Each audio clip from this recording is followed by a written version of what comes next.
Hi. வணக்கம். So நம்ம ஏற்கனவே பாலிட்டில வந்து கிட்டத்தட்ட ஒரு 6 கிளாஸஸ் வந்து பார்த்துருப்போம். லாஸ்ட் பார்ட்ல வந்து ப்ரியாம்பிள் பத்தி பார்த்துருப்போம். இப்போ ப்ரியாம்பிள் பத்தி நம்ம நெறைய சொல்லியிருப்போம். அப்ஜெக்டிவ் ரெசல்யூஷன்னா என்ன? அந்த மாதிரியான டீட்டெயில்ஸ் எல்லாம் சொல்லியிருப்போம்.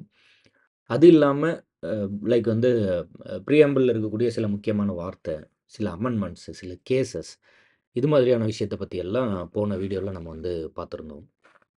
அண்ட் இப்போ வந்து பர்ட்டிகுலரா நம்ம வந்து அடுத்த ஒரு இம்பார்ட்டண்ட்டான ஏரியா வந்து பார்த்துடலாம். Which is part and schedule. Indian கான்ஸ்டிடியூஷன்ல எத்தன பார்ட் இருக்கு? அதோட ஹிஸ்ட்ரி என்ன? எப்படி அத ஞாபகம் வச்சுக்கிறது?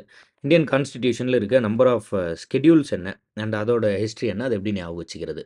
நம்ம தமிழ்ல படிக்கணும்னா, பகுதி மற்றும் அட்டவணை அப்படின்னு படிப்போம். ஸோ, அப்போ எத்தன பகுதிகள் இருக்கு? எத்தன அட்டவணை இருக்கு? இந்த ஏரியா தான் இன்னைக்கு நம்ம பார்க்க போறோம். ஸோ, அப்ப எத்தன பகுதி மற்றும் எத்தன அட்டவணை அப்படிங்கிற ஏரியா வந்து நம்ம முடிஞ்ச அளவுக்கு கிளியரா வந்து பார்த்துட்டு, அது சார்ந்த முக்கியமான ஃபேக்ட்ஸ் எல்லாம் வந்து பேசிடலாம். அண்ட் நல்லா தெளிவா ஞாபகம் வச்சுக்கணும். நம்ம என்னென்ன முடிச்சிருக்கோன்றத ஒரு முறை ரிவைஸ் பண்ணிக்கிட்டு, அண்ட் அதேபோல வந்து அ அடுத்து என்ன பார்க்க போறோம் அப்படிங்கிறதையும் ஒரு முறை வந்து நம்ம பார்த்துட்டோம் அப்படின்ட்டுனா, இன்னும் கொஞ்சம் யூஸ்ஃபுல்லா இருக்கும். ஸோ, பர்ட்டிகுலரா நம்ம வந்து இன்ட்ரோடக்ஷன் டூ பாலிட்டி அப்படிங்கிற ஏரியா முடிச்சிருக்கோம். அதுக்கப்புறம் ஹிஸ்டாரிக்கல் பேக்ரவுண்ட பார்ட் 1 அண்ட் 2 அப்படின்னு சொல்லி கம்ப்ளீட் பண்ணியிருந்தோம். Making of the constitution, source of the constitution அப்படின்னு ஒரு சில ஏரியாலாம் பார்த்துருப்போம். இந்த சோர்ஸ் ஆஃப் தி கான்ஸ்டிடியூஷன வந்து அரசியலமைப்பின் மூலங்கள் அப்படின்னு சொல்லுவோம். அத இன்னைக்கும் இன்னொரு முறை பார்ப்போம். ஸோ, அது இருக்கு. அதேபோல இன்ட்ரீம் கவர்ன்மெண்ட்னா என்ன? ஃபர்ஸ்ட் கேபினெட் முதல் அமைச்சரவைனா என்ன? சோர்சஸ் ஆஃப் தி கான்ஸ்டிடியூஷன் அரசியலமைப்பின் மூலங்கள் அப்படின்னு சொல்லப்படுற நம்ம எத்தனை நாட்டிலேருந்து 60 நாட்டிலேருந்து எடுத்துட்டோம். 64,00,000 செலவு பண்ணியிருப்போம்னு படிப்போம். ஸோ, அப்போ 60 நாடுகள்லேருந்து எடுத்துட்டோம்னா, எந்தெந்த நாட்டிலேருந்து என்னென்ன எடுத்துக்கிட்டோம்? அது மாரிலாம் பார்ப்போம். மறுபடியும் பிரியாம்பிள் பத்தி பார்த்தோம். கிட்டத்தட்ட ஒரு 6 இதில வந்து பாலிட்டிக்கான ஒரு மைண்ட் செட் பண்ற வேலையே இவ்வளோ தூரம் போயிருக்கு. பாலிட்டினா என்ன? பாலிட்டில வந்து என்னென்ன இருக்கு? அதோட அந்த எக்ஸ்ட்ராஸ் எல்லாம் இருக்கும்ல, இதெல்லாம் தேவைன்ட்டு. இப்போ வந்து 7வது வீடியோலயுமே கூட நம்ம என்ன பார்க்க போறோம் அப்படின்ட்டுனா, 25 பகுதிகள். அது இல்லாம வந்து எத்தன ஸ்கெட்யூல் இருக்கு? அட்டவணைகள் எத்தன இருக்கு? இந்த 25 பகுதிகள ஞாபகம் வச்சுக்கிறதுக்கு ஏதாவது ட்ரிக்ஸ் இருக்கா? இதெல்லாம் தான் பார்க்க போறோம். கிளாஸ் 8 அடுத்த வீடியோ 8வது வீடியோல இருந்து தான் நம்ம வந்து பகுதி 1ன்னு சொல்லப்படுற அந்த பார்ட் 1 இந்திய யூனியன் இந்தியாவின் ஒன்றியம் மற்றும் அதன் பகுதிகள் யூனியன் அண்ட் டெரிட்டரீஸ் ஆஃப் இந்தியா அப்படின்னு ஆரம்பிக்க போறோம். அப்ப 7 வீடியோ வந்து அதோட பேசிக்ஸ். அதுக்கப்புறம் தான் பாலிட்டியே ஸ்டார்ட் ஆகுது அந்த மாரி. ஸோ, அப்ப 8த் வீடியோல பார்ட் 1 அண்ட் 2 3, 4, 4A இத ஒரே வீடியோவா சேர்த்து பண்ணலாம். இல்லன்னா அத வந்து தனித்தனி வீடியோவா பண்ணிறலாம். அது கூட சேர்த்து ஸ்கூல் புக்ஸ். ஸ்கூல் புக்ஸுங்கும்போது, நீங்க வந்து மினிமம் குறைந்தபட்சம் 6 டூ 10 உங்களால முடியும், நேரம் இருக்கு, படிக்க முடியுது அப்படின்னா 11த் அண்ட் 12த்ல இருக்கக்கூடிய பாலிட்டி. 11த் அண்ட் 12த்ல பர்ட்டிகுலரா பொலிட்டிக்கல் சயன்ஸ் அப்படின்னு படிப்பீங்க. இந்த பொலிட்டிக்கல் சயன்ஸ்ல இருக்கக்கூடிய பாலிட்டி ரொம்ப ரொம்ப சூப்பரா இருக்கும் இந்த 2 புத்தகமுமே. ஒரு மாரி பாலிட்டி விருப்பப்பட்டு படிச்சீங்கன்னா, 11த் அண்ட் 12த் புத்தகம் வந்து ரொம்ப சூப்பரான ஒரு புத்தகம். நீங்க வந்து அது தாராளமா படிக்கலாம். ஸோ, பிரிலிம்ஸ் பாயிண்ட் ஆஃப் வியூல என்னோட ஒப்பீனியன்ல நீங்க பார்ட் 4A வரைக்கும் இருக்கக்கூடிய ஆர்டிகல்ஸ் எல்லாம் படிச்சுட்டு, இப்ப நம்ம இத்தன வீடியோல எடுத்திருப்போம்ல, இந்த 8, 9 கிளாஸ்ல ஒரு கதை சொல்லியிருப்போம், ஒரு பேசியிருப்போம்ல, அதெல்லாம் படிச்சுக்கிட்டு, அதுக்கப்புறம் ஸ்கூல் புக் 6 டூ 10 நல்லா தெளிவா படிச்சுட்டு போனீங்கன்னாவே, இந்த பார்ட் 5 அண்ட் 6ல இருக்கிறதெல்லாம் ஸ்கூல் புக்ல கவர் ஆயிரும். இப்ப 10த் ஸ்டாண்டர்ட் புத்தகத்தில சோசியல் சயன்ஸ் சமூக அறிவியல் படிக்கிறோம் அப்படின்ட்டுனா, அதில குடிமையியல் பாலிட்டி பத்தி படிக்கும்போது, 2வது சாப்டர், 3வது சாப்டர் வந்து இந்த ஸ்டேட் கவர்ன்மென்ட், சென்ட்ரல் கவர்ன்மென்ட்ட பத்தி கவர் பண்ணிரும். ஸோ, அது மாரி இந்த ஸ்டேட் கவர்ன்மென்ட், சென்ட்ரல் கவர்ன்மென்ட் ஏரியாலாம் அதில வந்து நம்ம எவ்வளோ முடியுமோ அவ்வளோ தூரம் வச்சு கவர் பண்ணிடலாம்.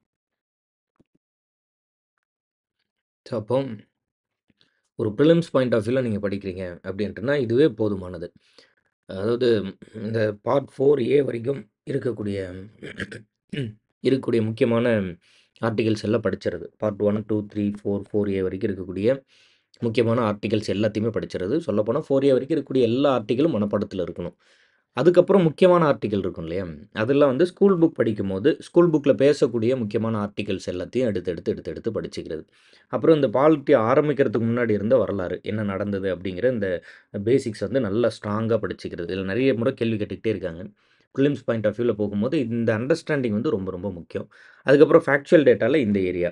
இந்த 25 பார்ட்ல 4A வரைக்கும் இருக்கக்கூடிய பார்ட்டு, அது சார்ந்து இருக்கக்கூடிய எல்லா விதமான ஸ்டோரீஸும் நல்லா இன் டெப்த்தா. அதுக்கப்புறம் ஸ்கூல் புக்ல இருக்கக்கூடிய எக்ஸ்ட்ரா ஃபேக்ட்ஸ். அதாவது திடீர்னு வந்து இப்போ ஆர்டிகிள் 368 பத்தி பேசியிருப்பாங்க. எப்படி அமெண்ட்மென்ட் பண்றதுன்னு சொல்ட்டு. திடீர்னு ஆர்டிகிள் 120 பத்தி பேசியிருப்பாங்க. அதேபோல வந்துட்டு 108 அதுபோல நெறைய படிச்சிருப்போம். 112 நம்ம வந்து இது மாதிரியான இம்பார்ட்டன்ட் ஆர்டிகல்ஸ்லாம் நெறைய பார்ப்போம். நான் இந்த வீடியோலயே இம்பார்ட்டன்ட் ஆர்டிகல்ஸ் அப்படின்னு சொல்லி ஒரு செக்ஷன் ஒண்ணு குடுத்துர்றேன். நீங்க இப்போலருந்தே அதாவது உங்களுக்கு புரியுது, புரியலங்கிறது 2வது. இப்போலருந்தே அத கேட்டுக்கிட்டே இருக்கணும்.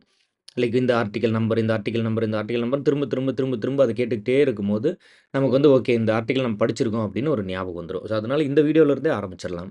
அடுத்த வீடியோல பார்ட் 1 டூ 3 இது வந்து பார்க்க போறோம். ஒரு அவுட்லைன் நல்லா கிளியரா புரிஞ்சு வச்சுக்கிட்டு படிக்க ஸ்டார்ட் பண்ணுங்க.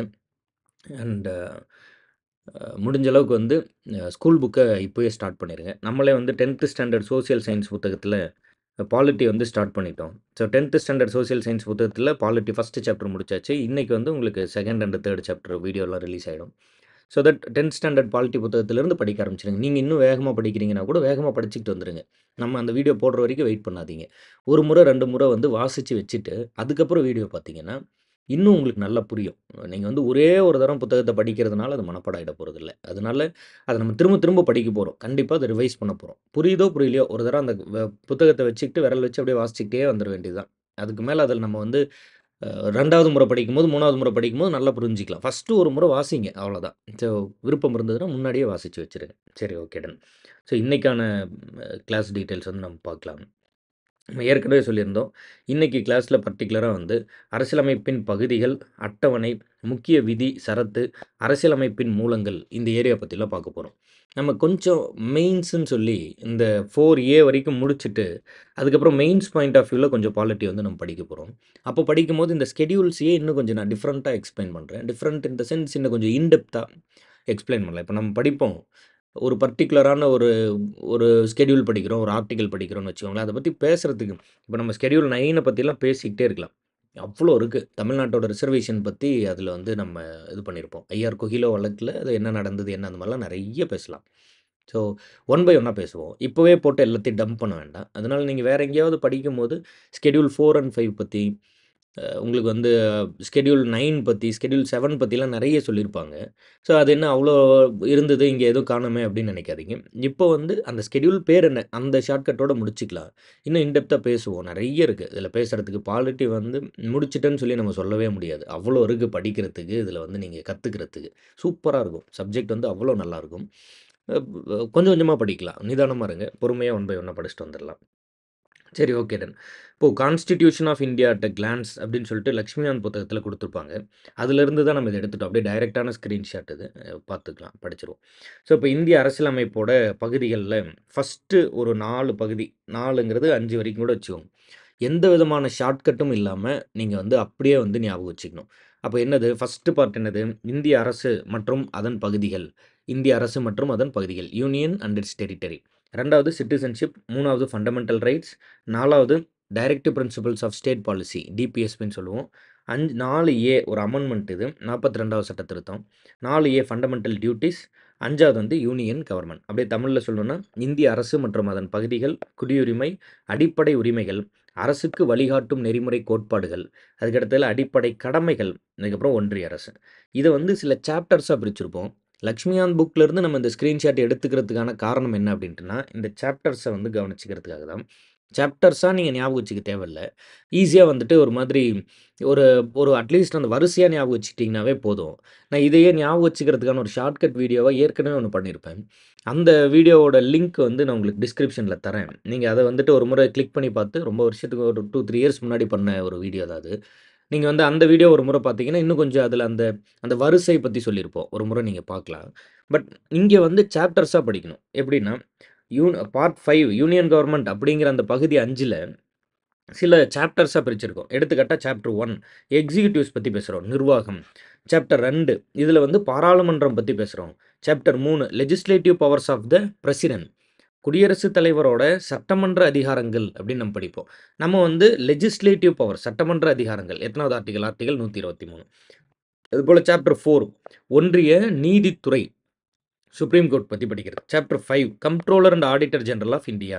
மத்திய தலைமை தணிக்கையாளர் 148லிருந்து 151. யூனியன் கவர்ன்மென்ட் அப்படிங்கிறது பர்ட்டிகுலரா பார்த்தீங்கன்னா 52லிருந்து 151 வரைக்கும் தான் ஆர்டிகல்ஸ் இருக்கு. அதுல எப்படி எல்லாம் பிரிச்சிருக்கோம்? மொத்தம் 5 சாப்டரா பிரிச்சிருக்கோம். எக்ஸிக்யூட்டிவ், அதுக்கப்புறம் வந்து பார்லிமென்ட், அதுக்கு அடுத்ததுல legislative powers of the president, அதுக்கு அடுத்ததுல உச்சநீதிமன்றம், அதாவது ஜுடிஷியரியோட பவர்ஸ், அதுக்கு அடுத்ததுல மத்திய தலைமை தணிக்கையாளர். மத்திய தலைமை தணிக்கையாளர். ஆடிட்டர் இல்லையா? அதனால தணிக்கையாளர். இங்க வரும்போது நீதித்துறை, ஜுடிஷியரி. குடியரசுத் தலைவரோட அதிகாரங்கள் பத்தி படிக்கிறோம். இங்க வரும்போது பாராளுமன்றம், இங்க வரும்போது வந்து நிர்வாகம். ஸோ, இப்போ இது போல சாப்டர்ஸா பிரிச்சு ஞாபகம் வச்சுக்கணும். நீங்க இன் டெப்த்தா படிக்க ஆரம்பிக்கும்போது, இந்த சாப்டர் பை சாப்டரா ஞாபகம் வச்சுக்கிறது இன்னும் யூஸ்ஃபுல்லா இருக்கும். சரி, ஓகே டன். இப்போதைக்கு இந்த ஆர்டிகிள்ஸையும் பிடிச்சு வச்சுக்கோங்க. மொத 4 ஆர்டிக்கிள் வந்து இந்தியாவோட எல்லைகள். இந்தியா வந்து புதுசா ஒரு பகுதிய இணைச்சுக்கணும்னா என்ன பண்ணணும்? இந்தியா ஒரு மாநிலத்தின் எல்லைய மாத்தணும்னா எப்படி மாத்தலாம்? எடுத்துக்காட்டா வந்து இப்போ நம்ம வந்து மெட்ராஸ்னு ஒரு பகுதி இருந்தது. அந்த மெட்ராஸ் வந்து ஆந்திராவுக்கு வந்து குடுக்கணும்னு கேட்டிருந்தாங்க. இல்ல தமிழ்நாட்டோட இருக்கணும்னு போராட்டம் பண்ணாங்க. அப்போ தமிழ்நாடு, ஆந்திரா 2 பேருக்குள்ள யார்ட்ட குடுக்கணும்? பாராளுமன்றம், இந்தியன் பார்லிமென்ட் வந்து முடிவு பண்ணிக்கலாம். ஸோ, அப்போ இந்த பாராளுமன்றம் அல்லது நாடாளுமன்றம் 2ம் ஒரே வார்த்த தான். இந்த பாராளுமன்றம் அல்லது நாடாளுமன்றம் வந்து முடிவு பண்ணிக்கிற உரிமையெல்லாம் இதில தான் குடுத்து வச்சிருக்கோம். இப்போ நம்ம படிப்போம் பெருவாரி யூனியன் கேஸ் அப்படின்னு ஒண்ணு படிப்பீங்க. ஸோ, அது மாதிரியான விஷயத்த பத்தி இப்போ வேற ஒரு நாட்டுக்கு நம்ம வந்து இந்தியாவோட ஒரு பகுதிய குடுக்கணும்னா எப்படி குடுக்கலாம்? பாண்டிச்சேரி வந்து நம்ம விடுதலை வாங்கும்போது நம்மட்ட இல்ல. கோவா நம்மட்ட இல்ல. அப்போ நம்ம விடுதலைக்கு பிறகு அந்த பகுதிகள நம்மளோட இணைச்சுக்கிறோம். அப்போ ஆல்ரெடி இருக்க பகுதிகள என்ன பண்ணலாம்? ஏற்கனவே இருக்கக்கூடிய பகுதிகள பிரிக்கணும்னா என்ன பண்ணலாம்? வேறொரு நாட்டுக்கு குடுக்கணும்னா என்ன பண்ணலாம்? வேறொரு நாட்டோட பகுதிய நம்மளோட இணைச்சுக்கணும்னா என்ன பண்ணலாம்? இந்த மாதிரி இந்தியாவின் எல்லைகள் பத்தி பேசக்கூடிய ஒரு 4 ஆர்டிகிள் தான் இந்த ஃபர்ஸ்ட் ஆர்டிகிள். அப்புறம் இந்தியால இருந்தாலே இந்திய குடிமகனா? இது மாரி பெரும் பிரச்சனை இந்தியா விடுதலை வாங்கும்போது இருந்தது. எடுத்துக்காட்டா யோசிச்சு பாருங்க. ஒரே பகுதியா இருந்த ஒரு பெரிய நிலப்பரப்ப வந்து பிரிட்டிஷ்காரன் பிரிச்சுட்டான் இல்லையா? பாகிஸ்தான் அப்படின்னு பிரிச்சுட்டான். இங்க ஒண்ணு பிரிச்சுட்டான். ஈஸ்ட் பாகிஸ்தான், வெஸ்ட் பாகிஸ்தான் பிரிச்சுட்டான். இப்ப இங்கிருந்து இங்க போனவன், இங்கிருந்து இங்க வந்தவன், இங்கிருந்து பாகிஸ்தான் போயிட்டு திரும்ப அங்கிருந்து இந்தியாவுக்கு வந்தவங்க, அது மாரி நெறைய கேஸஸ் இருந்திருக்கும்ல. அப்ப என்ன பிரச்சனைன்னா, யாரெல்லாம் இந்தியர்கள் அப்படிங்கிறதே ஒரு பெரும் பிரச்சனையா இருந்தது. எப்படி முடிவு பண்றது? எதன் அடிப்படையில முடிவு பண்றதுங்கிறது ஒண்ணு இருக்கு. இதெல்லாம் இல்லாம இன்னும் நெறைய விஷயம் இருக்கு. எப்படி? இப்போ வெளிநாட்டுக்கு போறாங்க. அமெரிக்கால இருக்கக்கூடிய இந்தியர் அமெரிக்கால குழந்தை பெத்துக்கிறாரு. இப்போ அமெரிக்கால இருக்கக்கூடிய அந்த குழந்தைக்கு இந்திய குடியுரிமை குடுக்கிறதா வேண்டாமா? ஒரு வெளிநாட்டுக்காரன் இந்தியால வந்து தங்கியிருந்து, இந்தியால குழந்தை பேர் வந்து ஏற்படுதுன்னு வச்சுக்கோங்க. அப்போ இங்க வந்து அந்த குழந்தைக்கு அந்த நாட்டின் குடியுரிமையா? இந்திய குடியுரிமையா? எத எப்படி முடிவு பண்ணும் அப்படின்னு ஒரு ஒரு கொஸ்டின் இருக்கும்ல. அதுல ரொம்ப இம்பார்ட்டன்ட்டா நம்ம வந்து இந்தியால இருந்தா இந்தியன் யாரு? பாகிஸ்தான் யாரு? அந்த மாரியான கொஸ்டினுக்குலாம் பதில் சொல்லி எழுதின ஆர்டிகிள்ஸ் தான் சிட்டிசன்ஷிப். முதல் வேலையா இந்தியா எதுன்னு முடிவு பண்ணிக்கிறோம். இல்லையா? ஃபர்ஸ்ட் ஆர்டிகில்லே இந்தியா விச் இஸ் பாரத் அப்படின்னு தான் சொல்லியிருப்போம். இல்லையா? அப்போ வேலை என்னது? இந்தியாங்கிற நிலம் எது? அத முடிவு பண்ணிக்கிறோம். 2வது வேலை என்னது? அந்த நிலத்தில இருக்கக்கூடிய மக்கள்ல யாரெல்லாம் இந்தியர்கள்? இங்க இருந்தாலே இந்தியனா? இங்க வந்தா இந்தியனா? இங்கிருந்து வேற ஒரு பகுதிக்கு போயி அங்க குழந்தை பெற்றெடுத்துக்கிட்டு திரும்ப அங்கிருந்து இங்க வந்துட்டா இந்தியனா? இல்ல அங்கேயே இருந்தாலும் அவனுக்கு என்னன்னு பேரு? இது மாரி எல்லாம் நிலம் எது? எந்த பகுதி இந்தியான்னு பேரு? 2வது வேலையா யாரெல்லாம் இந்தியர்கள்? இந்த 2 வேலை தான் ஃபர்ஸ்ட்டு நம்ம செய்றோம். எது இந்தியா? அதுல யாரெல்லாம் இந்தியர்கள்? இந்த 2யும் முடிச்சிடுறோம். இப்போ 3வதா அந்த நிலத்தில இருக்கிறவனுக்கு என்ன உரிமை அப்படின்னு எழுதுறோம். Which is fundamental rights. Fundamental rights அப்படின்னு ஒண்ணு இது பண்றோம். இந்த நிலம், இந்த நிலத்தில இருக்க மக்கள். இந்த மக்களுக்கு இந்த நிலத்தின் மீது என்ன உரிமை அப்படின்னு எழுதுறோம். சரியா புரிஞ்சுக்கிறீங்கன்னு இருக்கேன். ஒரு நிலம் இருக்கு. அந்த நிலத்தில எல்லாம் மக்கள் இருக்காங்க. இந்த மக்களுக்கு இந்த நிலத்தின் மீது என்ன உரிமைகள் இருக்கு அப்படின்னு சொல்லி எழுதி வச்சுர்றோம். 4வது வந்து ரொம்ப ரொம்ப முக்கியம். Directive principles of state policy. அன்னைக்கு 1950ல நம்ம இந்தியான்னு ஒரு நாட வந்து உருவாக்கும்போது, இந்தியான்னு ஒரு நாடுனா என்ன? அதன் உரிமைகள் என்ன? இதெல்லாம் பண்ணும்போது, இது எத்தன நாளைக்கு நிலைச்சிருக்குன்னு தெரியாது.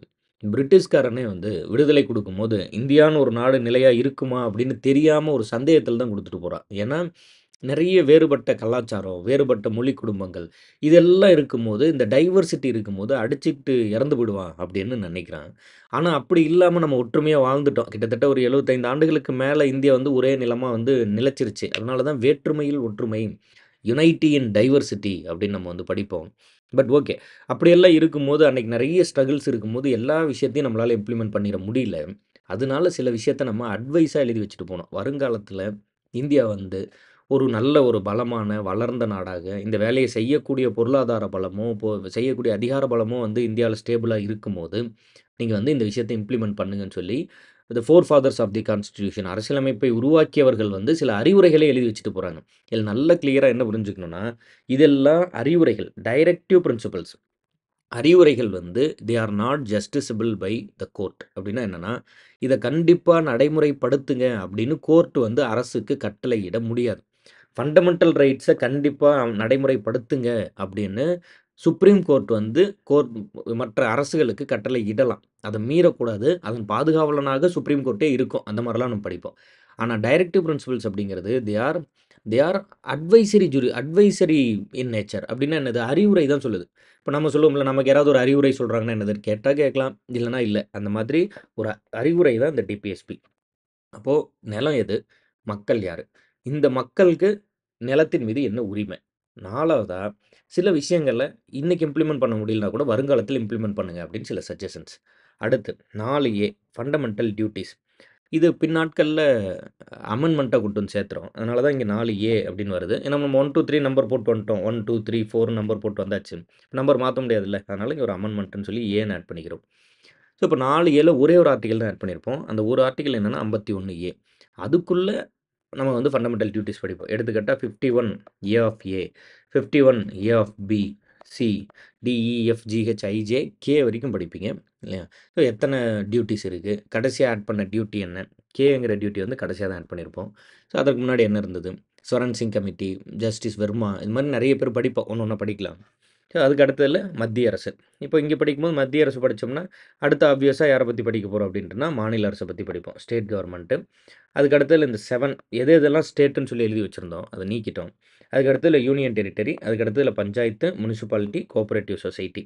இது வரைக்கும் கிளியரா படிச்சுக்கணும். இது வந்து ஆர்டிகிள் 238 நீக்கிறோம். இங்க வந்து ஆர்டிகிள் 239 இங்க வந்து ஆர்டிகிள் 243 வந்து நெறைய 243 டூ 243 ஓ, 243 பி டூ 243 இசட்ஜி, 243 இசட்ஹெச்லேருந்து 243 இசட்டி அப்படின்லாம் வச்சிருப்போம். கோஆப்பரேட்டிவ் சொசைட்டி அப்படின்னா கூட்டுறவு சங்கங்கள், முனிசிபாலிட்டினா நகராட்சி, பஞ்சாயத்து ராஜ் பஞ்சாயத்து அமைப்புகள், அதேபோல யூனியன் டெரிட்டரி யூனியன் பிரதேசங்கள். இது பார்ட் 7 வந்து நீக்கப்பட்டது. டெலீட்டட் அதனால நீக்கப்பட்டது. அதேபோல மாநில அரசு பத்தி படிக்கும்போது, அதுலயும் அதேபோல அங்க வந்து 5 சாப்டர் படிச்சோம். மாநில அரசுல 6 சாப்டர். 6வது சாப்டர் வந்து சப்பார்டினேட் கோர்ட். இங்க என்ன படிக்கிறோம்? பொது ஜெனரல் அப்படின்னு ஒரு ஆர்டிக்கிள் இருக்கு. ரொம்ப ரொம்ப இம்பார்ட்டன்ட். அதுக்கு அடுத்ததுல நிர்வாகம், அதுக்கு அடுத்ததுல சட்டமன்றம், ஆளுநரோட சட்டமன்ற அதிகாரங்கள். அங்க உச்சநீதிமன்றம் படிச்சோம். இங்க உயர்நீதிமன்றம். இங்க வந்து துணை நீதிமன்றங்கள் அப்படின்னு ஒரு கேட்டகரி படிப்போம். சப்பார்டினேட் கோர்ட்ஸ் அப்படின்ட்டு இங்க துணை நீதிமன்றங்கள் அப்படின்னு படிப்போம். இப்ப இத வந்து நீங்க வந்து ஒரு ஒரு புரிதலா எடுத்துக்கணும் அப்படின்னா இப்படி எடுத்துக்கோங்க. இந்த மாதிரி வந்து நம்ம புரிஞ்சுக்கலாம். இப்ப இதுல வந்து அ இப்படி ஞாபகம் வச்சுக்கலாம். இப்ப எப்படி புரிஞ்சுக்கிறோம்னா, இங்க பார்த்தீங்கன்னா, ஃபர்ஸ்ட் பார்ட் ஃபர்ஸ்ட் பார்ட் வந்து என்ன சொல்லியிருந்தோம்? யூனியன் அண்ட் டெரிட்டரி இல்லையா? ஃபர்ஸ்ட் பார்ட்ல வந்து யூனியன் அண்ட் டெரிட்டரி. இந்தியாவோட ஒன்றியம் மற்றும் அதன் பிரதேசங்கள் அப்படின்னு படிச்சோம். இப்ப இந்தியாவின் ஒன்றியம் மற்றும் அதன் பிரதேசங்கள் எதிலிருந்து எது வரைக்கும் ஆர்டிகிள் 1லிருந்து 4 வரைக்கும். 2வது வந்து இந்தியாவில் உள்ள குடிமக்கள் யாரு? அப்படிங்கிறத முடிவு பண்றது தான் என்னது? குடியுரிமை. ஸோ, அப்ப குடியுரிமை எதிலிருந்து எது வரைக்கும்? 5லிருந்து 11 வரைக்கும்.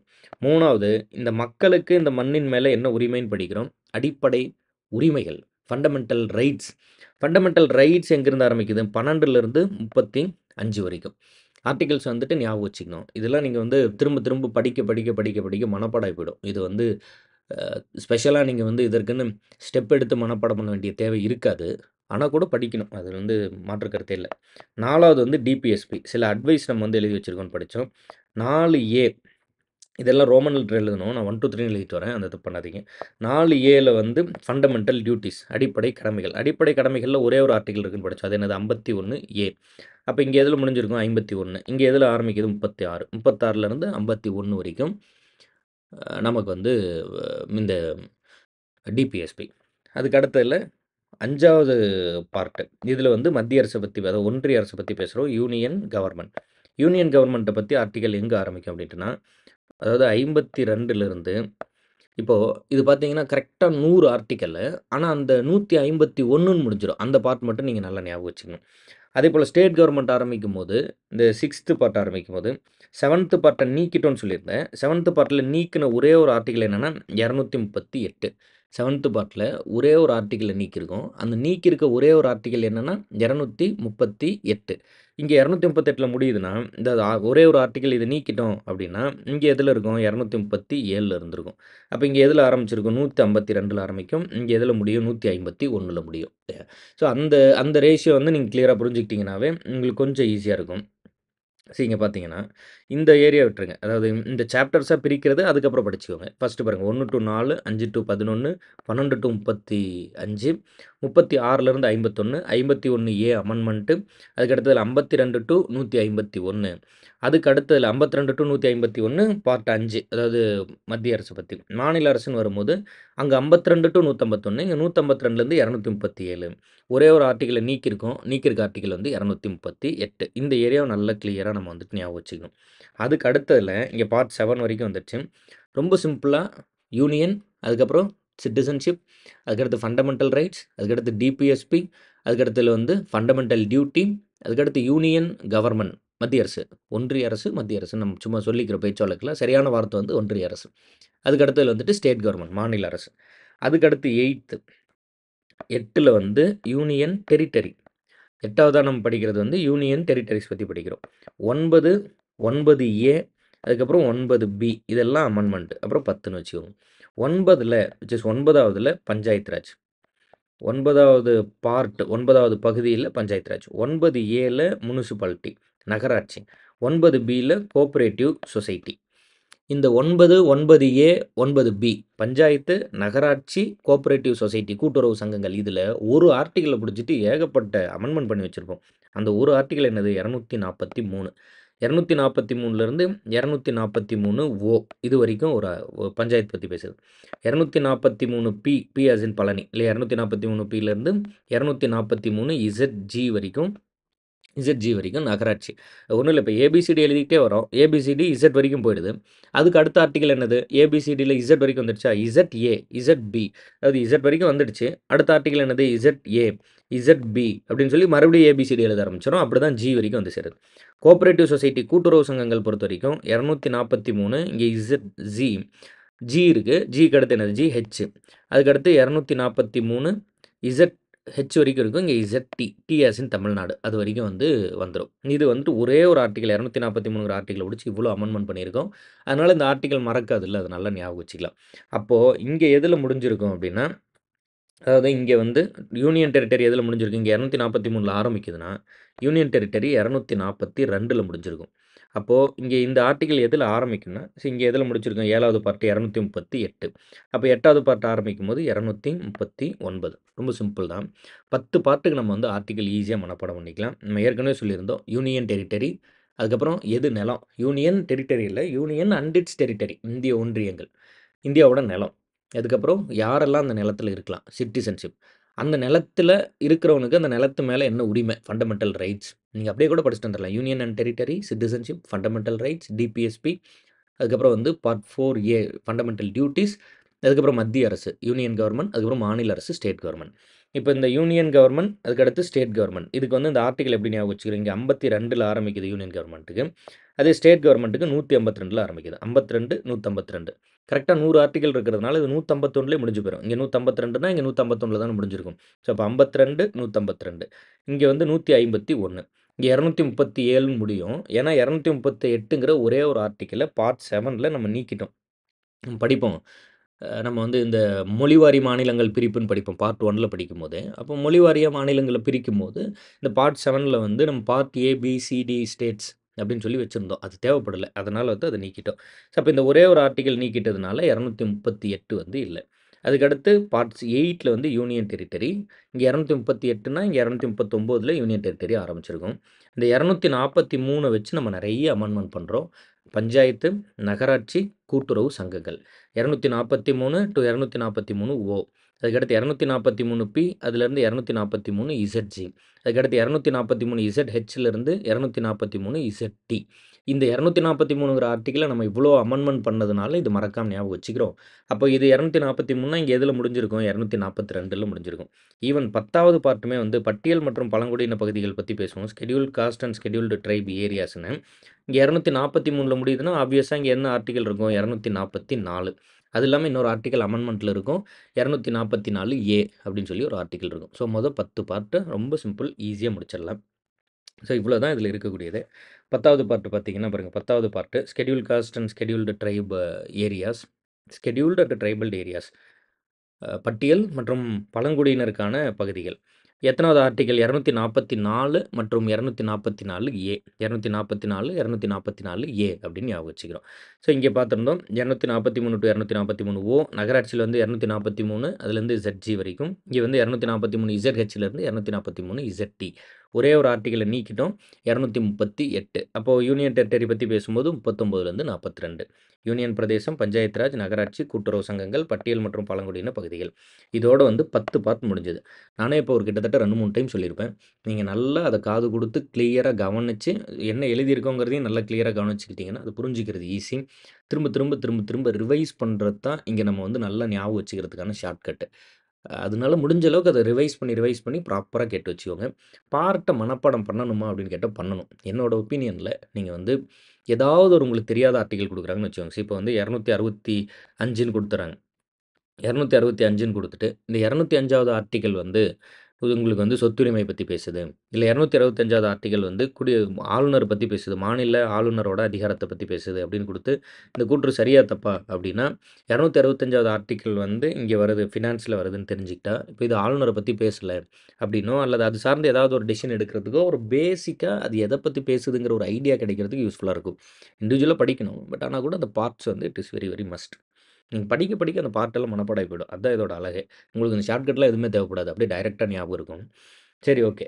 பார்ட் 11லேருந்து பார்த்துக்கோங்க. 11ல வந்து relation between union and state. மத்திய, மாநில உறவுகள். 3 விதமான ரிலேஷன் இருக்கு. சட்டமன்றம், லெஜிஸ்லேஷன், அட்மினிஸ்ட்ரேஷன் நிர்வாக உறவுகள். அதேபோல இன்னொன்னு வந்து ஃபினான்ஸ் இருக்கு. அத பத்தி நம்ம படிப்போம். அந்த ஃபினான்ஸ் தான் வந்து 12வது பார்ட்ல வச்சிருக்கோம் இல்லையா? Finance, property, contract, suit. அப்போ சொத்து, நிதி உறவுகள். அதில ஃபினான்ஸு, பாரோயிங். அதில ப்ராப்பர்ட்டி, கான்ட்ராக்ட், ரைட்ஸு இது எல்லாம் லயபிலிட்டீஸ், ஆப்ளிகேஷன்ஸ் இது ரைட் டூ ப்ராப்பர்ட்டி வரைக்கும் எல்லாத்தையுமே பார்ட் 12க்குள்ள வச்சுக்கிறோம் சொத்துரிமை. ஒரு சிம்பிள் ஃபேக்ட்டா நம்ம எப்படி புரிஞ்சுக்கலாம்னா, 11ல மத்திய, மாநில உறவுகள். 12ல நிதி, பணம், பணத்த பத்தின உறவு. 13ல ட்ரேடு, வணிகம், வணிகம் பத்தின உறவுகள். வணிகத்த பத்தி என்ன சொல்றோங்கிறதெல்லாம். அடுத்து வந்து 14 service under union and states. மத்திய அல்லது மாநில அரசு பணி, தேர்வாணையங்கள் பத்தி பேசுது. நம்ம படிக்கிறோம் இல்லையா? இப்ப டிஎன்பிஎஸ்சி எக்ஸாம் படிக்கிறோம்னா, டிஎன்பிஎஸ்சி பத்தி சொல்லக்கூடிய அந்த ஆர்டிகிள்ஸ்லாம் எங்க இருக்கு அப்படின்ட்டுனா, அந்த 14வதுல தான் இருக்கு. 15 அதாவது 15 வந்து எலக்ஷனு. 14 ஏ அமெண்ட்மென்ட் 42வது சட்ட திருத்தம் தான். 14 ஏ வந்து ட்ரைபுனல்ஸ், தீர்ப்பாயங்கள் பத்தி வந்திருக்கும். 15 எலக்ஷன். 15 எலக்ஷன். 16 ஸ்பெஷல் ப்ராவிஷன், சிறப்பு நடைமுறைகள். 17 அஃபிஷியல் லாங்குவேஜ், அலுவல் மொழி. 18 எமர்ஜென்சி ப்ராவிஷன்ஸ். அதேபோல வந்து அ 19 இல்லையா? 19 வந்து இதர பிரிவுகள்னு படிப்பீங்க. மிஸ்செலேனியஸ். 20 வந்து அமெண்ட்மென்ட் ஆஃப் தி கான்ஸ்டிடியூஷன், சட்ட திருத்தம். 21 temporary, transitional and special powers. 369லிருந்து 392. அடுத்து 22 வந்து short title, commencement, authoritative text in Hindi and repeals. 393லிருந்து 395. இது வந்து நீங்க தெளிவா படிக்கணும். படிச்சு தான் நம்ம வந்து இதில எடுத்துக்க முடியும். அதில வந்து அ ஒரு ஷார்ட்கட் யூஸ் பண்றதுக்கு இல்ல. பட் ஆனா கூட ஒரு வரிசை நான் சொல்லிடுறேன். அந்த வரிசைய வச்சு நீங்க ஞாபகம் வச்சுக்கோங்க. அத வச்சு அந்த பார்ட்ஸ் ஞாபகம் வச்சுக்கும்போது கொஞ்சம் ஈஸியா இருக்கும். சரி, ஓகே, நம்ம இப்படி ஞாபகம் வச்சுக்கலாம் அப்படின்னு ட்ரை பண்ணி பார்க்கலாம். சரி, ஓகே, டன். இப்ப என்னன்னா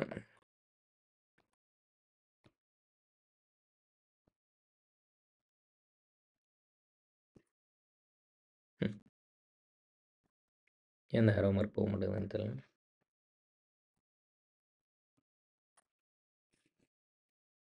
சரி, ஓகே. இந்த ஆரோ மார்க் அடம் பிடிக்குது. நம்ம விட்டுருவோம். இப்போ வந்து சரி, 10வது பார்ட் வரைக்கும் பார்த்தோம். 11 11 வந்து என்ன சொல்றோம்? மத்திய, மாநில உறவுகள். யார் யாருக்கு? யூனியன் அண்ட் ஸ்டேட் 2 பேருக்கு நடுவுல இருக்க உறவுகள்.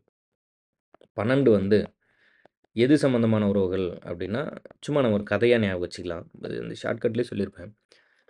ஒரு ஃபாதருக்கும் சன்னுக்கும் நடுவுல இருக்க உறவு மாரி வச்சுக்கோங்க. அல்லது ஒரு ஃபாதர் ஒரு டாட்டருக்கு நடுவுல இருக்க உறவு மாரி. இது யூனியன் அண்டு ஸ்டேட். 11 வந்து யூனியன் அண்டு ஸ்டேட் தானே. மத்திய, மாநில உறவுகள்.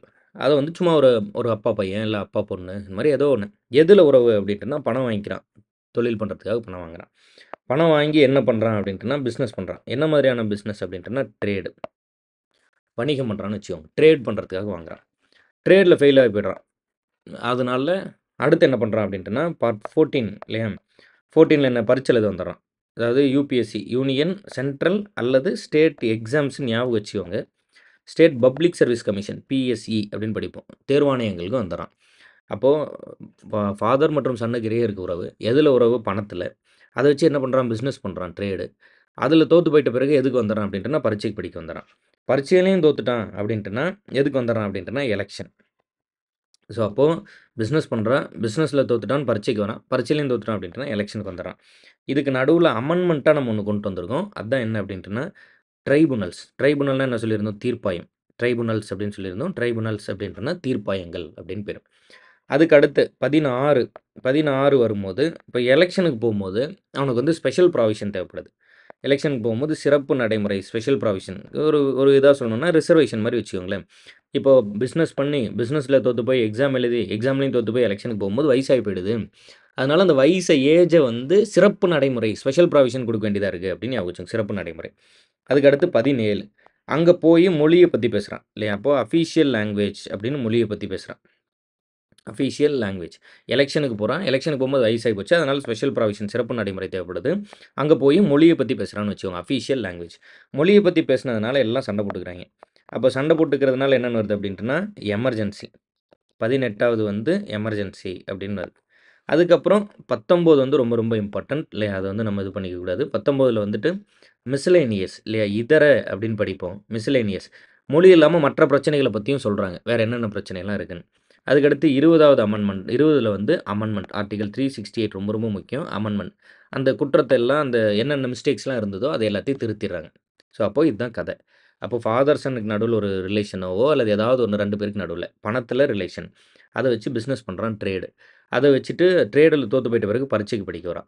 அதுக்கப்புறம் எலக்ஷனுக்கு போயிறான். பரீட்சையிலயும் தோத்து போயிட்டா எலக்ஷனுக்கு போயிறான். இந்த பரீட்சையிலிருந்து எலக்ஷனுக்கு வரதுக்கு நடுவுல ஒரு தீர்ப்பாயம் வருது. பஞ்சாயத்து பண்ணி வைக்க வரவங்க தான் தீர்ப்பாயம். அதனால இது ஒரு அமெண்ட்மென்ட். 14 தான் இந்த பார்ட்டோட நம்பரு. அதனால தான் குறுக்க என்டர் பண்ணி எழுதியிருக்கு. அதுக்கப்புறம் எலக்ஷனுக்கு போம்போது வயசாகி போயிட்டதுனால சிறப்பு நடைமுறை தேவைப்படுது. Special provision. எலக்ஷனுக்கு போய் லாங்குவேஜ் பத்தி பேசுறான். Official language.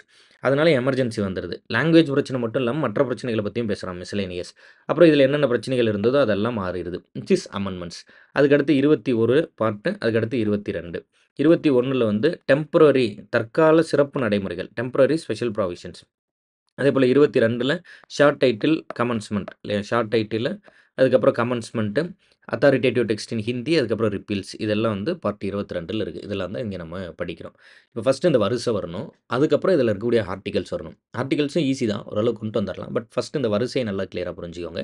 Union and state, finance, trade, public service commission, tribunals, அதுக்கப்புறம் எலக்ஷன், அதுக்கடுத்து special provision, official language, emergency, 19ல மிஸ்செலேனியஸ், 20ல வந்து அமெண்ட்மென்ட்ஸ், 21ல டெம்பரரி அண்ட் ஸ்பெஷல் ப்ராவிஷன்ஸ், 22ல ஷார்ட் டைட்டில் கமென்ஸ்மென்ட். சிறு தலைப்புகள் அப்படின்னு படிப்போம். அப்படியே தமிழ்ல 22க்கு என்ன சொல்றோம்? சிறு தலைப்புகள். Temporary and special provision. தற்காலிக சிறப்பு நடைமுறை. 38 இந்த 368 அதாவது அரசியலமைப்பின் திருத்தம். Amendment of the constitution. 19 இதர பிரிவுகள் அப்படின்னு படிப்போம். 18 எமர்ஜென்சி அவசர நிலை. 17 அஃபிஷியல் லாங்குவேஜ் அலுவல் மொழி. கிளாசிக்கல் லாங்குவேஜ் செம்மொழி அப்படிங்கிறது வேற. அலுவல் மொழி அஃபிஷியல் லாங்குவேஜ் அப்படிங்கிறது வேற. இங்க வந்து ஸ்பெஷல் ப்ராவிஷன் 16ல சிறப்பு நடைமுறை. 15 வந்து என்னது? எலக்ஷன் அப்படின்னா இந்த தேர்தல். 14 என்னது? Central state public service commission. மத்திய, மாநில தேர்வாணையங்கள் அத பத்தி படிக்கிறது 14. 13 என்னது? ட்ரேட். ட்ரேட்னா என்ன சொல்லியிருந்தோம்? வணிகம். 12 என்னது? ஃபினான்ஸ். ஃபினான்ஸ் அப்படின்ட்டுனா நிதி, சொத்து இத பத்திலாம் படிக்கிறோம். 11 என்னது? மத்திய, மாநில உறவுகள். Centre and state relation. இதுதான் இதுக்கான கதை. இப்போ இதில வந்து நம்ம அப்படியே வந்து ஆர்டிகிள்ஸ கொண்டு வரணும். அதுதான் வந்துட்டு இதில இன்னும் ரொம்ப சூப்பரான ஒரு விஷயமா இருக்கும். இப்போ 10வது பார்ட்ல வந்து நம்ம என்ன சொல்லியிருந்தோம்? பட்டியல் மற்றும் பழங்குடியினர் பத்தி பேசுது. ஆர்டிகிள் 244 இருக்கும். அது இல்லாம 244 ஏன்னு சொல்லி ஒரு ஆர்டிகிள் இருக்குன்னு படிச்சிருந்தோம்.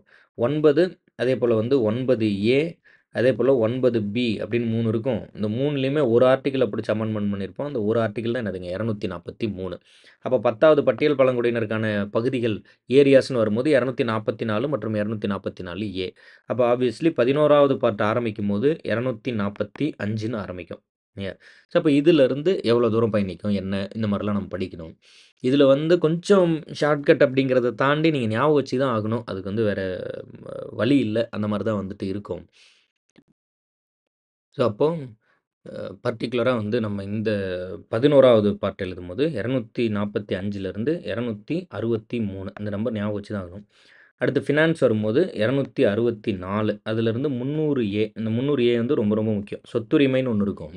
அது வந்து அடிப்படை உரிமைகளா இருக்கும். அதுக்கப்புறம் அது அடிப்படை உரிமையிலிருந்து அரசியலமைப்பு உரிமை ஃபண்டமெண்டல் ரைட்ஸ்லேருந்து கான்ஸ்டிடியூஷனல் ரைட்டாக மாற்றிருப்போம். ஸோ அப்போ வந்து 300 ஏக்கு கொண்டு வந்துடும். அதுக்கடுத்து வணிகம் அப்படின்னு வரும்போது 301லேருந்து 307.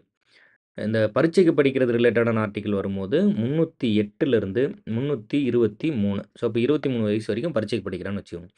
24ல் எலெக்ஷனுக்கு போகிறான். 324லேருந்து 329 வரைக்கும் எலெக்ஷனில் இருக்கான்னு வச்சுக்கோங்க. அப்போ எலெக்ஷனுக்கு போகும்போது 324 டு 329. இங்கே ட்ரைபுனல் சொல்லியிருந்தோம். இங்கே 323ல் முடிகிறதுனால 323 அதேபோல் 323 இது ரெண்டும் வந்து ட்ரைபுனல்ஸ் பற்றி பேசுது. அதேபோல் சிறப்பு நடைமுறைகள் அப்படின்னு வரும்போது இங்கே 29 வயசு ஆகிடுதா 329. அடுத்து வந்து என்ன பண்ணிக்கிறாங்க 330லேருந்து 342 வரைக்கும் இந்த வந்து சிறப்பு நடைமுறைகள் பற்றி பேசுது. சும்மா அது ஒரு சிறப்பு நடைமுறை கொடுக்குறோம்ல, அதனால அந்த ஏஜ் ரிலாக்சேஷன் கொடுக்குறோம்னு ஞாபகம் வச்சுக்கோங்க. இது நான் ஷார்ட்கட்டாக சொல்லிட்டு இருக்கேன். இதையும் ஒரிஜினலான விஷயத்தையும் போட்டு கன்ஃப்யூஸ் பண்ணிக்காதீங்க. அந்த வரிசை ஞாபகம் வச்சுக்கிறதுக்காக ஒரு ஒரு சம்மந்தம் இல்லாத ஒரு கதையும், சம்மந்தம் இல்லாத ஒரு ஷார்ட்கட்டும் சொல்லிட்டு இருக்கோம். இது வந்து ஜஸ்ட் வந்து ஒரு நிமோனிக்ஸ் மாதிரி ஞாபகம் வச்சுக்கோங்க அவ்வளோதான். 330லேருந்து 342 வரைக்கும்.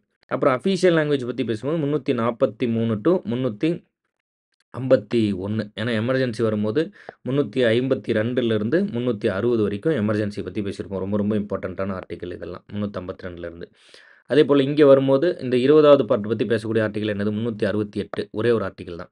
அப்போ இது எதில் முடிஞ்சிருக்கும் 367. அங்கே 360ல் முடியுதுன்னா இங்கே 361ல் இருந்திருக்கும்.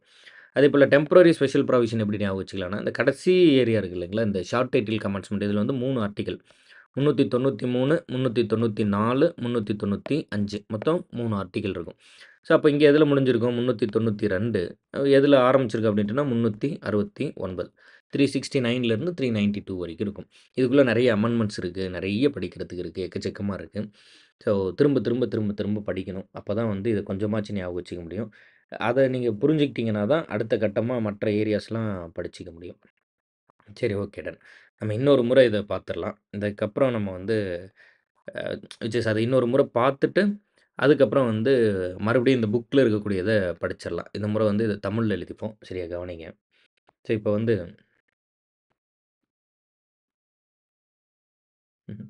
2 பேர் இடம் பிடிக்கிறாங்க. சரி, ஓகே, டன். இப்போ வந்து ஃபஸ்ட்டு என்ன பார்க்குறது அப்படின்ட்டுனா பகுதி 1, பகுதி 11. 11ல் என்ன சொல்லியிருந்தோம், மத்திய மாநில உறவுகள். மத்திய மாநில உறவுகள் ஆர்டிக்கிள் எதுலேருந்து எது வரைக்கும் 10வது பார்ட் வந்து ஆர்டிக்கிள் 244ல் முடிஞ்சுச்சு. அதனால் இது எதில் ஸ்டார்ட் ஆகும் 245. 245லேருந்து எது வரைக்கும் சொல்லியிருந்தோம் அப்படின்ட்டுனா 263. அடுத்து 12வது ஆர்டிக்கிள் வந்து என்ன சொல்லுது, அதாவது நிதி சம்பந்தமான ஃபினான்ஸ் தொடர்பானது. அப்போ எதில் ஸ்டார்ட் ஆகுது 264. எது வரைக்கும் போகுது 300 இந்த 300 ரொம்ப ரொம்ப இம்பார்ட்டன்ட் சொல்லியிருந்தோம். சொத்துரிமை பற்றி பேசுது. அதுக்கடுத்து 13. 13 வந்து எதை பற்றி பேசுது அப்படின்ட்டுனா வணிகம். வணிகம் அப்படின்னா நம்ம என்ன சொல்கிறோம் ட்ரேடு. ட்ரேடை பற்றி பேசுகிறது எதுலேருந்து எது வரைக்கும் 301லேருந்து 307 வரைக்கும். அதுக்கடுத்து 14. 14 அப்படின்னு வரும்போது மத்திய, அதுக்கடுத்ததுல மாநில தேர்வாணையங்கள் பற்றி பேசுது. தேர்வாணையம் பப்ளிக் சர்வீஸ் கமிஷன் அப்படின்னு படிக்கிறோம். இந்த மத்திய மாநில தேர்வாணையங்கள் பற்றி எதுலேருந்து எது வரைக்கும் ஆர்டிக்கல் 308லேருந்து 323. 23 வரைக்கும் பரிட்சை எழுதுறாங்க அப்படின்னு சும்மா நம்ம ஒரு ஷார்ட்கட்டாக ஞாபகம் வச்சுக்கிறோம். அதுக்கடுத்து 14A அப்படின்னு சொல்லி ட்ரைபுனல்ஸ் பற்றி பேசின ஒரு இது இருக்குது. அப்படின்னா என்ன சொல்கிறோம் தீர்ப்பாயம் அப்படின்னு பேர். இந்த தீர்ப்பாயங்கள் ரிலேட்டடாக என்னென்ன ஆர்டிக்கல் இருக்குது 323A, அது இல்லாமல் 323B அப்படின்னு 2 ஆர்டிக்கல் அமெண்ட்மெண்ட்டாக கொண்டு வரதுனால ஏபின்னு சொல்லி ஆட் பண்ணியிருக்கோம். அதுக்கடுத்து 15. 15 எதை பற்றி பேசுது அப்படின்ட்டுனா எலெக்ஷன், தேர்தல் பற்றி பேசுகிறோம். இப்போ இந்த தேர்தல் பற்றி பேசும்போது இங்கே 23 வரைக்கும் இருக்குது. தேர்தலுக்கு வரும்போது 24 வயசுக்கு வந்துடுறான்னு வச்சுக்கோங்க. 324 அதுலேருந்து 329. 29 வயசு வரைக்கும் தான் தேர்தல் அட்டன் பண்ணணும் அப்படின்னு ஒரு கதை இருக்கிறதா சும்மா நம்ம வச்சுக்கிறோம். அப்போ இவன் தேர்தலில் அட்டன் பண்ணுறதுக்காக இவனுக்கு வந்து சிறப்பு நடைமுறை கொடுக்கப்படுது. நார்மலாக 29 வயசுன்னு சொல்கிறோம். அதுக்கப்புறம் 29 வயசு முடிஞ்சிறதுனால அந்த வயசை எக்ஸ்டெண்ட் பண்ணுறதுக்காக ஒரு சிறப்பு நடைமுறை கொண்டு வரும். என்னன்ட்டு 330லேருந்து 342. அப்போ 30 வயசுலேருந்து 42 வயசு வரைக்கும் எலெக்ஷனில் பங்கெடுத்துக்கலாம் அப்படின்னு ஒரு சிறப்பு நடைமுறை கொண்டு வரோம்னு ஞாபகம் வச்சுக்கோங்க. அதுக்கடுத்து 17. 17ல் நம்ம என்ன சொல்கிறோம் அப்படின்ட்டுனா அஃபீஷியல் லாங்குவேஜ். அஃபீஷியல் லாங்குவேஜ்னா என்னது அலுவல் மொழி. இந்த அலுவல் மொழி அப்படிங்கிறது ரொம்ப ரொம்ப இம்பார்ட்டண்ட்டான ஆர்டிக்கிள். இதெல்லாம் நிறைய இருக்குது படிக்கிறதுக்கு. 343லேருந்து 351. ஏன்னா 18 வந்து என்ன அப்படின்ட்டுனா 18 வந்து அவசரகால சிறப்பு நடைமுறை. அவசரகால சிறப்பு நடைமுறை அப்படின்னு படிப்போம். இந்த அவசரகால சிறப்பு நடைமுறை வந்து 352லேருந்து 360 வரைக்கும் இருக்குது.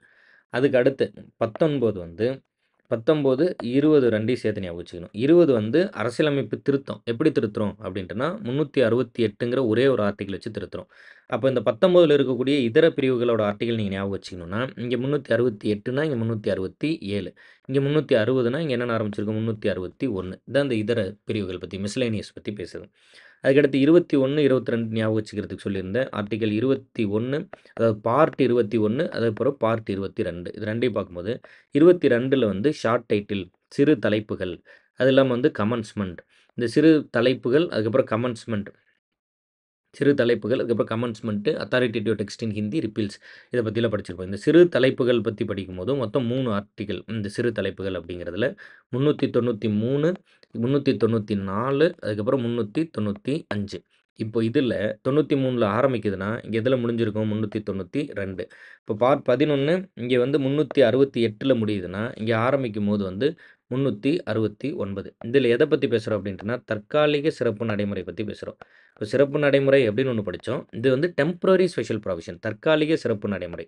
எடுத்துக்காட்டா, இப்போ வந்து ஜம்மு காஷ்மீருக்குலாம் நம்ம என்ன பண்ணியிருந்தோம் அப்படின்ட்டுனா, தற்காலிகமான சில சிறப்பு நடைமுறைகள் வந்து குடுத்திருந்தோம். அந்த மாதிரி தற்காலிக சிறப்பு நடைமுறை பத்தி பேசுறது தான் 21. மொத்தம் 25 பார்ட்டு. அந்த கதைய நீங்க நல்லா கிளியரா புரிஞ்சுக்கணும். முதல்ல அரசியலமைப்பு எழுதும்போது நமக்கு வந்து 22 பார்ட்டு. அதுக்கப்புறம் 4 பார்ட் புதுசா ஆட் பண்றோம். என்னென்ன 4A அப்படின்னு ஒண்ணு ஃபண்டமென்டல் டியூட்டி. அதுக்கு அடுத்ததுல 9A அதுக்கப்புறம் 9B அப்படின்னு ஒண்ணு ஆட் பண்றோம். அதுக்கப்புறம் 14A இது வந்து ட்ரைபுனல்ஸ், கோஆப்பரேட்டிவ் சொசைட்டி, இங்க வந்து முனிசிபாலிட்டி, 4A ஃபண்டமென்டல் டியூட்டின்னு 4 ஆட் பண்றோம். அதனால 26 பார்ட் ஆயிருக்கு. இதில ஏற்கனவே என்ன பண்ணிட்டோம், 7வது பார்ட்ட நீக்கிட்டோம். ரிப்பீல் பண்ணிட்டோம். அதனால எத்தன பார்ட் 25. 25னா 22க்கு அப்புறம் நம்ம 23, 24, 25ன்னு சொல்லி நம்பர் போடல. அதுக்கு பதிலா என்ன பண்ணியிருக்கோம் அப்படின்ட்டுனா, குறுக்க இன்சர்ட் பண்ணியிருக்கோம் இல்லையா? 4க்கு அப்புறம் 4A, 9க்கு அப்புறம் 9A, 9B, 14க்கு அப்புறம் 14A அப்படின்னு இன்சர்ட் பண்ணியிருக்கோம். மொத்தம் 4 புதிய பகுதிகள் 4 பார்ட்ஸ் வந்து ஆட் ஆயிருக்கு. ஒரு பார்ட் வந்து நீக்கியிருக்கோம். நீக்கியிருக்க பார்ட் தான் என்னது? 7த் பார்ட். அதனால இன்னைக்கு நம்பர் ஆஃப் பார்ட் பகுதிகள் எத்தன இருக்கு அப்படின்னா, 25 பகுதிகள் இருக்கு. ஸோ, இத இன்னொரு முறை வந்துட்டு இந்த இதில படிச்சிடலாம். அதுக்கப்புறம் அந்த ஷார்ட்கட்டோட சேர்த்து எல்லாம் ஞாபகம் வச்சுக்க ட்ரை பண்ணுங்க. சரி ஓகே. 11 சொல்லியிருந்தோம். 11 வந்து எத பத்தி பேசுது அப்படின்ட்டுனா, relation between centre and state பத்தி பேசுது. Relation between centre and state எதுலேருந்து எது வரைக்கும்? 245லேருந்து 263 மத்திய, மாநில உறவுகள். இதில சில சாப்டர்ஸா பிரிச்சு ஞாபகம் வச்சுக்கிட்டா ரொம்ப ஈஸி. சாப்டர்ஸோட சேர்த்து படிக்கணும். பட் ஃபர்ஸ்ட் இந்த அவுட்லைன பிடிச்சுக்கோங்க. அதுக்கப்புறம் சாப்டர் பை சாப்டரா படிக்கலாம். சட்டமன்ற உறவுகள் 45லேருந்து 55 அதேபோல அட்மினிஸ்ட்ரேட்டிவ் நிர்வாக உறவுகள் 56லேருந்து 63 ஒரு 10 ஆர்டிகிள் சட்டமன்ற உறவுகள் பத்தி பேசும். அதுக்கடுத்து நிதி. வெறுமனே நிதியோட நிக்காது இது. நிதி, ப்ராப்பர்ட்டி, கான்ட்ராக்ட் அதில பாரோயிங் கடன் வாங்குனது, அதேபோல ரைட்ஸ் டூ லயபிலிட்டிசம், சூட்ஸ், ஆப்ளிகேஷன்ஸ் இது மாரி நெறைய இருக்கும். முதல்ல பேசிக்கா படிக்கும்போது நிதி, பணத்த பத்தி பேசுது. அத ஞாபகம் வச்சுக்கிறோம். 64லேருந்து 300A அப்படின்னு ஞாபகம் வச்சுக்கிறோம். இந்த ஸ்ப்ளிட்டோட சேர்த்து ஞாபகம் வச்சுக்கணும். நிதி 64 டூ 91 அதுபோல கடன் வாங்குறது 92லேருந்து 93 அதேபோல வந்து ப்ராப்பர்ட்டி 94 டூ 300 + 300A அப்படிங்கிற ஒரு அமெண்ட்மென்ட் எல்லாத்தையும் சேர்த்து படிக்கணும். வணிகம், ட்ரேடு அப்படின்னு வரும்போது இந்தியாவ பொறுத்தவரைக்கும் சுதந்திரமான வணிகம் அப்படின்னா என்ன? நீங்க பாட்டுக்கு ஒரு வண்டி எடுத்துட்டு போய் கேரளால வந்து ஒரு கடை போட்டு விக்கலாமா? விக்கலாம். எந்த தடையும் இல்ல. இந்தியா முழுவதும் சுதந்திரமான ஒரு வணிகம் இருக்கு. அத பத்திலாம் பேசுறது தான் 301லேருந்து 307. Services under union and states. மணிப்பூர்ல போய் நம்ம வந்து கடை போட்டு விக்கலாமா? அப்படின்னா இல்ல. சில ரெஸ்ட்ரிக்ஷன்ஸ் இருக்கு அதுக்கு. ஒரு சில ஏரியா தவிர, ஒரு வேள சென்சிட்டிவான ஏதாவது பிரச்சனைகள் இருக்கு அப்படிங்கிற ஏரியாவ தவிர்த்து மற்ற ஏரியாலாம் ஒண்ணும் பிரச்சனை இல்ல, இல்லையா? 14 அது வந்து என்ன சொல்றோம், தேர்வாணையம் பத்தி 308லேருந்து 23 அத சில பிரிவுகளா பிரிக்கிறோம். சர்வீசஸ் வந்து 14 வரைக்கும். பப்ளிக் சர்வீஸ் கமிஷன் வந்து 15 டூ 23 பத்தி பேசும். ட்ரைபுனல்ஸ் இந்த ட்ரைபுனல்ஸ்ல வந்து தீர்ப்பாயங்கள் 2மே அமெண்ட்மென்ட் 323, 323 ஏ, பி. ட்ரைபுனல் நீங்க கேள்விப்பட்டிருப்பீங்க. காவேரி நதிநீர் தீர்ப்பாயம் அப்படின்னு நம்ம ஒண்ணு படிச்சிருப்போம். அப்படின்னா என்னன்னா, இப்போ 2 மாநிலம் தமிழ்நாடும், கர்நாடகாவுக்கும் வந்து ஒரு நதியில வந்து பங்கிடுதல்ல, நீர் பங்கிடுதல்ல ஒரு இஷ்யூ ஆகுது. ஸோ, அப்ப என்ன பண்றாங்கன்னா, தமிழ்நாடும் முடிவு பண்ண வேண்டாம், கர்நாடகாவும் முடிவு பண்ண வேண்டாம். அதுக்கு பதிலா என்ன பண்றோம், தமிழ்நாட்டிலேருந்து கொஞ்சம் பேரு, கர்நாடகாலேருந்து கொஞ்சம் பேரு, டெல்லியிலேருந்து கொஞ்சம் பேர் எல்லாம் போட்டு ஒரு தீர்ப்பாயம் ஒண்ணு அமைக்கிறாங்க. காவேரி நதி நீர் தீர்ப்பாயம். இப்போ இந்த ட்ரைபுனல் வந்து அதற்கான தீர்ப்ப சொல்லும். எவ்வளோ தண்ணி என்ன அந்த மாரி. அது மாரி அந்த தீர்ப்பாயங்களுக்கு தான் ட்ரைபுனல்ஸ் அப்படின்னு பேரு. அதுக்கடுத்து எலக்ஷன். 324லேருந்து 329 வரைக்கும் ஒரு அமெண்ட்மென்ட் இருக்கு 29A அதேபோல எல்லாத்துலயுமே அமெண்ட்மென்ட் இருக்கும். அதேபோல சிறப்பு நடைமுறை. சிறப்பு நடைமுறைகள் வந்து 330லேருந்து 342 கமா பண்ணி 42A அமெண்ட்மென்ட் ஒண்ணு இருக்கு. கேப்பிட்டல் லெட்டர்ல எழுதியிருந்தா புதுசா ஆட் பண்ண ஆர்டிகில்னு அர்த்தம். அஃபீஷியல் லாங்குவேஜ் ரொம்ப ரொம்ப இம்பார்ட்டன்ட். இப்போ ஹிந்தி வந்து it is not a national language. இது வந்து ஒரு அஃபீஷியல் லாங்குவேஜ் தான் அப்படின்னு சதர்ன் ஸ்டேட்ஸ் நெறைய பிரச்சனை இருக்கு. தமிழ்நாடு மட்டும் இல்ல. கர்நாடகா, கேரளா, வெஸ்ட் பெங்கால்ல இந்த மாரி நெறைய மாநிலங்கள்ல தங்களோட அந்த பாரம்பரியத்தையும், மொழி வளமையும் காப்பாத்த நெறைய கஷ்டம் இருக்கு. ஸோ அது ரிலேட்டடெல்லாம் பேசும்போது இந்த ஆர்டிகிள்ஸ் வந்து ரொம்ப ரொம்ப இம்பார்ட்டன்ட்டா தான் இருக்கும். Official language 343 to 351. அதில language of the union, regional language, language of the supreme court, high court and so on, special directives இது எல்லாத்தையுமே படிக்கணும். அதுக்கு அடுத்ததுல வந்துட்டு எமர்ஜென்சி ப்ராவிஷன். அது வந்து அவசர கால நடைமுறை. 352லேருந்து 60. அதில 3 விதமான அவசர காலம் இருக்கு. தேசிய அவசர நிலை, மாநில அவசர நிலை, நிதி ஃபினான்ஷியல் அவசர நிலைன்னு சொல்லி படிப்போம். ஸோ, அப்ப அதெல்லாம் இந்த ஆர்டிகிள்ல வருது. மிஸ்செலேனியஸ் இதர பிரிவுகள் பத்தி 61லேருந்து 67. அமெண்ட்மென்ட் ஆஃப் தி கான்ஸ்டிடியூஷன் வந்து 368. ஒரே ஒரு ஆர்டிகிள் தான் இந்த மொத்த புத்தகத்தையே எப்படி அமெண்ட் பண்ணணும்னு சொல்லுது. ஞாபகம் வச்சுக்கணும். 368.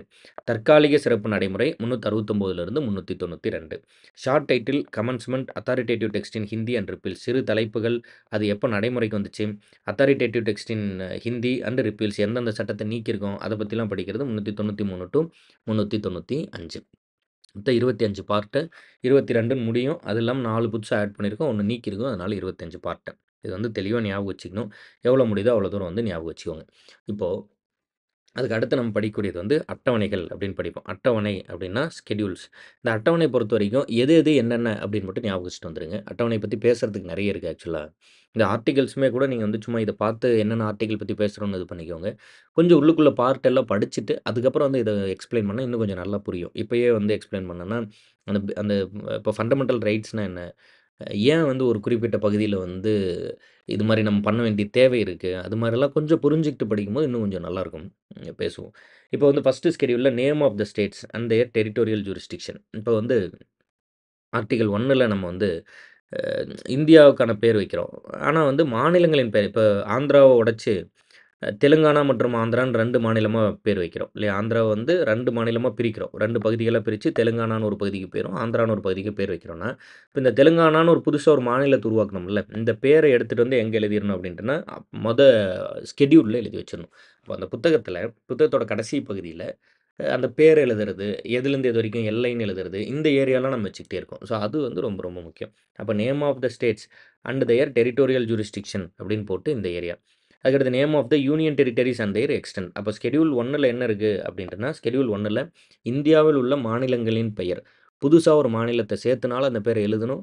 இருக்கிற மாநிலத்த நீக்குனாலும் அந்த பேர எழுதணும். இப்ப ஜம்மு காஷ்மீர் அப்படிங்கிறது மாநில அந்தஸ்திலிருந்து நீக்கி யூனியன் டெரிட்டரி. அப்ப அது மாநிலமா இருந்துச்சு. அத மாத்திட்டு யூனியன் டெரிட்டரி ஆக்கணும். அப்ப யூனியன் டெரிட்டரி ஆக்கணும். அந்த டீட்டெயில்ஸ் வந்து இதுல நோட் பண்ணிக்கிட்டே வரோம். 2வது ஷெட்யூல் பொறுத்தவரைக்கும் சம்பளம் மற்றும் சலுகை. சேலரி அண்ட் அலவன்ஸ் அப்படின்னு நம்ம படிப்போம். யார் யாருக்கானத பத்திலாம் இதில குடுத்துருக்கோம் அப்படின்ட்டுனா, முக்கியமா இருக்கக்கூடிய எல்லார பத்தியும் இதில குடுத்துருப்போம். பிரசிடென்ட், கவர்னரு, பிரைம் மினிஸ்டர் எல்லார பத்தியுமே இருக்கும். ஸ்பீக்கர் ஆஃப் தி லோக்சபா, ராஜ்யசபாவோட சேர்மேனு, அதேபோல வந்து speaker of the legislative assembly. Legislative assembly போல லெஜிஸ்லேட்டிவ் கவுன்சில் இருந்தா அதோட சேர்மேனு, சுப்ரீம் கோர்ட் உச்சநீதிமன்றத்தோட ஜட்ஜு, ஹை கோர்ட் ஜட்ஜு, இந்திய தலைமை தணிக்கையாளர், கம்ப்ட்ரோலர் அண்ட் ஆடிட்டர் ஜெனரல் இவங்களோட சம்பளம் மற்றும் சலுகை பத்தி 2வது ஷெட்யூல் வந்து பேசுது. 3வது ஷெட்யூல் வந்து உறுதிமொழி. இவங்க பதவி ஏற்கும்போது ஒரு உறுதிமொழி எடுத்துப்பாங்கல்ல. ஓத் அண்ட் அஃபர்மேஷன் அப்படின்னு படிப்போம் இல்லையா? உறுதிமொழி மற்றும் பதவி பிரமாணம். அஃபர்மேஷன் அப்படின்னா பதவி பிரமாணம். எடுத்துக்காட்டா, இப்போ வந்து சிஎம் வந்து பதவி ஏத்துக்கிறாரு அப்படின்னா, கவர்னர் வந்து அவருக்கு வந்து பதவி பிரமாணம் பண்ணி வைப்பாரு. அதே கவர்னர் பதவி ஏத்துக்கிறாரு அப்படின்ட்டுனா, அந்த மாநிலத்தோட ஹை கோர்ட் ஜட்ஜ் வந்து பதவி பிரமாணம் பண்ணி வைப்பாரு. ஆனா யார் கவர்னரா வரணும் அப்படிங்கிற அப்பாயின்ட்மென்ட் ஆர்டர் வந்து பிரசிடென்ட் இருந்து வரும். பிரசிடென்ட் அப்பாயின்ட் பண்ணுவாரு. ஆனா பதவி பிரமாணம் பண்ணி வைக்கிறது ஹை கோர்ட் ஜட்ஜ் தான் பதவி பிரமாணம் பண்ணி வைப்பாரு. புரிஞ்சுக்கிறீங்கன்றீங்க. அந்த பதவி பிரமாணம் பண்ணி வைக்கிறவரு high court judge. It is affirmation. இவரு ஒரு வார்த்தை சொல்லுவாரு இல்லையா? நான் வந்து என்னோட வேலைய வந்து சரியா செய்வேன் அப்படின்னு சொல்றாருல்ல, அது பேரு வந்து உறுதிமொழி. அத வந்து தெளிவா புரிஞ்சுக்கணும். இந்த உறுதிமொழியவே எழுதி வச்சிருக்காய்ங்க. இல்லையா? எவ்வளோ ஒரு ஒரு அந்த வேலையோட முக்கியத்துவம் பெருசுல்ல. அதனால அவங்க வந்து அந்த வேலைய ப்ராப்பரா செய்யணும்னு சொல்லி ஒரு உறுதிமொழி எடுத்துக்கிட்டு அந்த வேலைய வந்து செய்ற மாரி. ஸோ யூனியன் மினிஸ்டர்ஸ், மத்திய அமைச்சர்கள் எல்லாருமே candidates for election to parliament, members of the parliament, judges of the supreme court உச்சநீதிமன்ற நீதிபதிகள், தலைமை தணிக்கையாளர்கள், மாநில அமைச்சர்கள், candidates for the election to state legislature ஒரு ஒ மாநில சட்டமன்றத்துக்கு போட்டி போடக்கூடிய candidates, members of the state legislature, MLA, அதேபோல வந்து உயர்நீதிமன்றத்தோட ஜட்ஜு இவங்க எல்லாம். அதுக்கு அடுத்ததுல வந்துட்டு 4வது ஷெட்யூல், 5வது ஷெட்யூல் இது இந்த 6 3மே ரொம்ப ரொம்ப இம்பார்ட்டன்ட். பர்ட்டிகுலரா 4 வந்து ராஜ்யசபாவுக்கு ஒரு மாநிலத்திலேருந்து எவ்வளோ பேர் அதுதான் சொல்லுது. இப்போ தெலுங்கானான்னு ஒரு மாநிலம் ஒண்ணு புதுசா கிரியேட் பண்ணுறோம்னு வச்சுக்கோங்க. இந்த தெலுங்கானா மாநிலத்திற்கு ராஜ்யசபாலுக்கு அதாவது தெலுங்கானா மாநிலத்திலேருந்து ராஜ்யசபாவுக்கு எத்தனை பேர் போறாங்க அப்படின்னு ஒரு கொஸ்டின் இருக்குல்ல. இப்போ ஒரு மாநிலம் புதுசு இப்போ தமிழ்நாட்டிலேருந்து ராஜ்யசபாவுக்கு எத்தனை பேர் போறாங்க? ஆந்திராலேருந்து எத்தனை பேர் போறாங்க? அப்படின்னு ஒரு ஒரு நம்பர்ஸ் இருக்கும்ல. அந்த நம்பர்ஸ் எல்லாம் எழுதி வைக்கிற இடம் தான் 4த் ஷெட்யூல். ஒருவேளை ஒரு மாநிலம் புதுசா உருவானாலும், அந்த புதிய மாநிலத்திலிருந்து ராஜ்யசபாக்கு எத்தனை பேர் போறாங்க எழுதணும். ஆல்ரெடி இருக்க மாநிலத்த வந்து நம்ம நீக்குனாலோ, அதன் எல்லைகள பிரிச்சு எல்லாருக்கும் குடுக்குறோம்னா கூட, அந்த மாநிலத்திலிருந்து இப்ப ராஜ்யசபா சீட் எவ்வளோ பேர் குறையுது அப்படிங்கிறதையும் எழுதணும். அப்போ ஒரு ஒரு மாநிலத்திலிருந்தும் மாநிலங்களவை ராஜ்யசபாவுக்கு வரக்கூடிய நபர்களின் எண்ணிக்கை என்ன? ஏது? அப்படிங்கிறத பத்தி பேசுறது தான் இந்த பார்ட் 4. சாரி மன்னிக்கணும். ஷெட்யூல் 4 அட்டவணை 4. அட்டவணை 5 மற்றும் 6 வந்து பட்டியல் மற்றும் பழங்குடியின பகுதிகள் நிர்வாகத்த பத்தி பேசுது. 5 வந்து பொதுவா வந்து பட்டியல் மற்றும் பழங்குடியின பகுதிகளோட நிர்வாகத்த பத்தியும், 6 வந்து அசாம், மேகாலயா, திரிபுரா, மிசோரம் அப்படிங்கிற ஒரு குறிப்பிட்ட மாநிலங்களோட பட்டியல் மற்றும் பழங்குடியின பகுதிகள் நிர்வாகத்த பத்தியும் பேசுது. இது ஒரு ஷார்ட்கட்டா ஏடிஎம் ஸ்கொயர் அப்படின்னு சொல்லி எக்ஸ்ப்ளைன் பண்ணுவாங்க. இந்த அசாம், திரிபுரா, மேகாலயா, மிசோரம்னு சொல்லிட்டு. அங்க போய் நமக்கு எம்முனா மணிப்பூர்ன்னு ஞாபகம் வந்துரும். அது ஐய்யயோ! எம்முன்னு தெரியும், ஏடிஎம் ஸ்கொயர்ன்னு தெரியும். எம்முனா மேகாலயாவா, மிசோரமா, மணிப்பூரா அப்படின்னு சொல்லி போட்டு கன்ஃப்யூஸ் ஆகக்கூடாது. அதனால கொஞ்சம் சேர்த்தே படிச்சுக்கோங்க. மிசோரம், மேகாலயா, அசாம், திரிபுரா அந்த மாரி ஏதாவது ஒரு ஷார்ட்கட்ட சேர்த்து அந்த வெறுமனே எம்முன்னு படிக்காம மேகாலயா, மிசோரம் கூட படிச்சு வச்சுக்கோங்க. இந்த 2 பார்ட்டும் எக்ஸ்ப்ளைன் பண்ணணும். இப்ப மணிப்பூர்ல நடக்கக்கூடிய பிரச்சனைய பத்தி நீங்க தெளிவா புரிஞ்சுக்கணும்னா, இந்த 2ல இருக்கக்கூடிய விஷயத்த புரிஞ்சுகிட்டு, அதுக்கப்புறம் அத புரிஞ்சுக்கிட்டா இன்னும் கொஞ்சம் ஈஸியா இருக்கும். ஸோ, அதனால இது இந்த 2 இல்ல. இந்த 2 இந்த 5, 6 வந்து மணிப்பூர்ல இருக்கக்கூடிய இஷ்யூ எல்லாம் புரிஞ்சுக்கிறதுக்குமே இது ரொம்ப ரொம்ப இம்பார்ட்டன்ட்டா இருக்கும். நான் எக்ஸ்ப்ளைன் பண்றேன். இப்போதைக்கு 4, 5 எத பத்தி பேசுதுங்கிறத பத்தி மட்டும் தெரிஞ்சு வச்சுருங்க. அ பர்ட்டிகுலர்லி நான் 5, 6 5 வந்து நான் 244 நம்ம சொல்லியிருந்தோம்ல, பார்ட் 10ல பட்டியல் மற்றும் பழங்குடியின பகுதிகள் பத்தி பேசுது. அதே வந்து அ அட்டவணை 6 அட்டவணை 6 வந்து ஒரு சில மாநிலங்கள பத்தி மட்டும் பேசுது. எது? அசாம், திரிபுரா, மேகாலயா, அதுக்கப்புறம் மிசோரம். அசாம், திரிபுரா, மேகாலயா, மிசோரம். இந்த மாநிலங்கள்ல உள்ள பட்டியல் மற்றும் பழங்குடியின பகுதிகள் பத்தி மட்டும் பேசுது. 244, 275. 275ன்னு போகும்போது, வெறுமனே ஒரு நம்பர பார்க்குறீங்களா? இது எத்தனாவது பார்ட்ல வரும்? அப்படின்னு வேணா நீங்க வந்து பொறுமையா அத வந்து கால்குலேட் பண்ணி பார்க்கலாம். ஏன்னா, இப்ப நான் ஒரு பார்ட்ஸ் வரிசை சொல்லிக்கிட்டே வந்தோம்ல. 11, 12. இப்ப 12ன்னு வரும்போது 264ல இருந்து 300 வரைக்கும் வரும். அப்ப 275 எத பத்தி பேசுது? அந்த மாரி அந்த அந்த நம்பர்ஸ பார்க்கும்போது எந்த பார்ட்டுன்னு சொல்லி நம்ம வந்து இது பண்ணிக்கலாம். இந்த 7 ரொம்ப ரொம்ப ரொம்ப இம்பார்ட்டன்ட்டான ஒரு ஒரு விஷயம். நம்ம வந்து நம்மளோட அதிகாரத்த 3ஆ பிரிக்கிறோம். மா மாநில பட்டியல், மத்திய பட்டியல், அதேபோல வந்து பொது பட்டியல். இது வந்து மத்திய பட்டியல். இது மாநில பட்டியல். இது வந்து பொது பட்டியல். இப்போ மத்திய பட்டியல் அப்டின்னா, சில துறைகள்ல மத்திய அரசு மட்டும் முடிவு எடுத்துக்கிட்டோம் அப்டின்னு விட்டுட்டோம். அதுக்கு பேரு மத்திய பட்டியல். இந்த துறைகள்ல மாநில அரசு முடிவு எடுத்துக்கோங்கன்னு சொல்லி விட்டுட்டாங்க. அது பேரு என்ன அப்டின்ட்டுனா, மாநில பட்டியல். சில துறைகள்ல 2 பேரும் முடிவெடுக்கலாம் அப்படின்னு பொதுவா வச்சுக்கிட்டாய்ங்க. அது பேரு பொது பட்டியல். ஸோ, அப்ப மத்திய பட்டியல், மாநில பட்டியல், பொது பட்டியல் அப்படின்னு 3 இருக்கு. எடுத்துக்காட்டா இப்ப ராணுவம் சார்ந்த ஒரு விஷயம் இருக்குன்னு வச்சுக்கோங்க. இந்த ராணுவம் சார்ந்த முடிவுகள மத்திய அரசு தான் எடுப்பாய்ங்க. அதனால மத்திய பட்டியல்ல வச்சுர்றோம். காவல்துறை சார்ந்த ஒரு முடிவு இருக்கு. மாநில அரசு எடுத்துக்கிட்டோம். இப்ப கல்வி, கல்வி சார்ந்த ஏதாவது ஒரு முடிவு இருக்கு அப்படின்ட்டுனா, இந்த கல்வி வந்து எதுல இருக்கு? பொது பட்டியல்ல இருக்கு. அதனால கல்வி சார்ந்த முடிவு வந்து மத்திய அரசும் எடுக்கலாம், மாநில அரசும் எடுக்கலாம். ஒருவேள மத்திய அரசு எடுக்கக்கூடிய முடிவும், மாநில அரசு எடுக்கக்கூடிய முடிவும் முரண்பட்டா, சரியா பொருந்தி வரல அப்டின்ட்டுனா, பொதுப்பட்டியல்ல உள்ள துறைகளுக்கு மத்திய அரசு எடுக்கிற முடிவு வந்து இறுதியானதா இருக்கும். அதாவது ஒருவேள முரண்படும்போது, ஒரே மாரி இருந்தா பிரச்சனை இல்ல. மத்திய அரசு முடிவே எடுக்கலனாலும் பிரச்சனை இல்ல. பட் ஒரு குறிப்பிட்ட துறையில மத்திய அரசு, மாநில அரசின் முடிவுகள் முரண்படும்போது, அந்த பொதுத்துறையில முரண்படும்போது மத்திய அரசின் முடிவு வந்து இறுதியானதா இருக்கும். அப்ப அதிகாரத்த பிரிச்சு வச்சுக்கிறோம். நீங்க அதிகாரத்த ஸ்ப்ளிட் பண்ண வேண்டிய அதிகாரத்த வந்து எல்லார் கையில டைல்யூட் பண்ணி குடுக்க வேண்டிய தேவை வந்து அரசியலமைப்பு படிக்கும்போது நீங்க அத ரொம்ப கிளியரா புரிஞ்சுக்கணும். நம்ம ஊர்ல ஒரு பள்ளிக்கூடம் கட்டணும் அப்டின்னா, நம்ம ஊர்ல ஒரு பள்ளிக்கூடம் கட்டணுங்கிறதுக்காக இந்திய பிரதமர்ட்ட போய் நீங்க வந்து பெர்மிஷன் வாங்கிட்டு வர முடியாது. தமிழ்நாட்டின் முதல்வர்ட்ட போய் கூட பெர்மிஷன் வாங்க முடியாது. அப்போ நீங்க அந்தந்த வேலைய அந்தந்த இடத்துல செய்ற மாதிரியான சில ஆட்கள் இருக்கணும். அந்த முடிவு எடுக்கக்கூடிய ஆட்கள் இருக்கணும். ஒரு வேலைக்கும் நீங்க மேல தலைமைக்கே போய் வரணும் அப்டின்ட்டுனா ரொம்ப கடினம். ஸோ அப்ப அதிகாரத்த பரவலாக்கணும். எல்லார் கையில இருக்கணும். இப்போ உங்க கிராமத்தில சீனா வந்து ஒரு ராணுவ தளவாடம் அமைக்கிறாங்கன்னு வச்சுக்கோங்க. இப்ப நீங்க வந்து ஆந்திர பிரதேஷ்ல இருக்கீங்க. ஆந்திர பிரதேஷ்ல அருணாச்சல் பிரதேஷ்ல இருக்கீங்க. பார்டர் எல்லையில இருக்கீங்க. அப்ப திடீர்னு உங்க கிராமத்துக்குள்ள வந்து சீனா வந்து ஆக்கிரமிப்பு பண்ணி ஏதாவது ஒரு ஒரு ஒரு ராணுவ தளவாடமோ ஏதோ ஒண்ணு அமைக்கிறாங்க. அப்போ அது கிராம பஞ்சாயத்துல வராது. மாநில அரசு கட்டுப்பாட்டுல வராது. நேரா மத்திய அரசோட இன்ஃப்ளூயன்ஸ் மூலமா அந்த இடத்த எப்படி ரெசிஸ்ட் பண்ணணும்னு சொல்லி அவங்க பார்ப்பாங்க.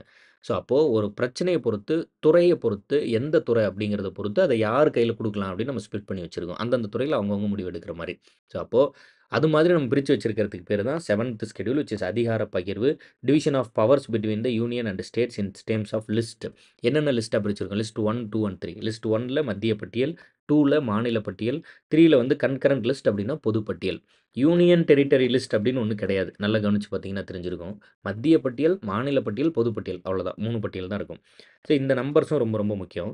ஒரிஜினலி அதாவது 97 இருந்து இன்னைக்கு யூனியன் லிஸ்ட்ல 98. ஸ்டேட் லிஸ்ட்ல வந்து 59, ஒரிஜினலி 66 இருந்தது. இன்னைக்கு 59 தான் இருக்கு.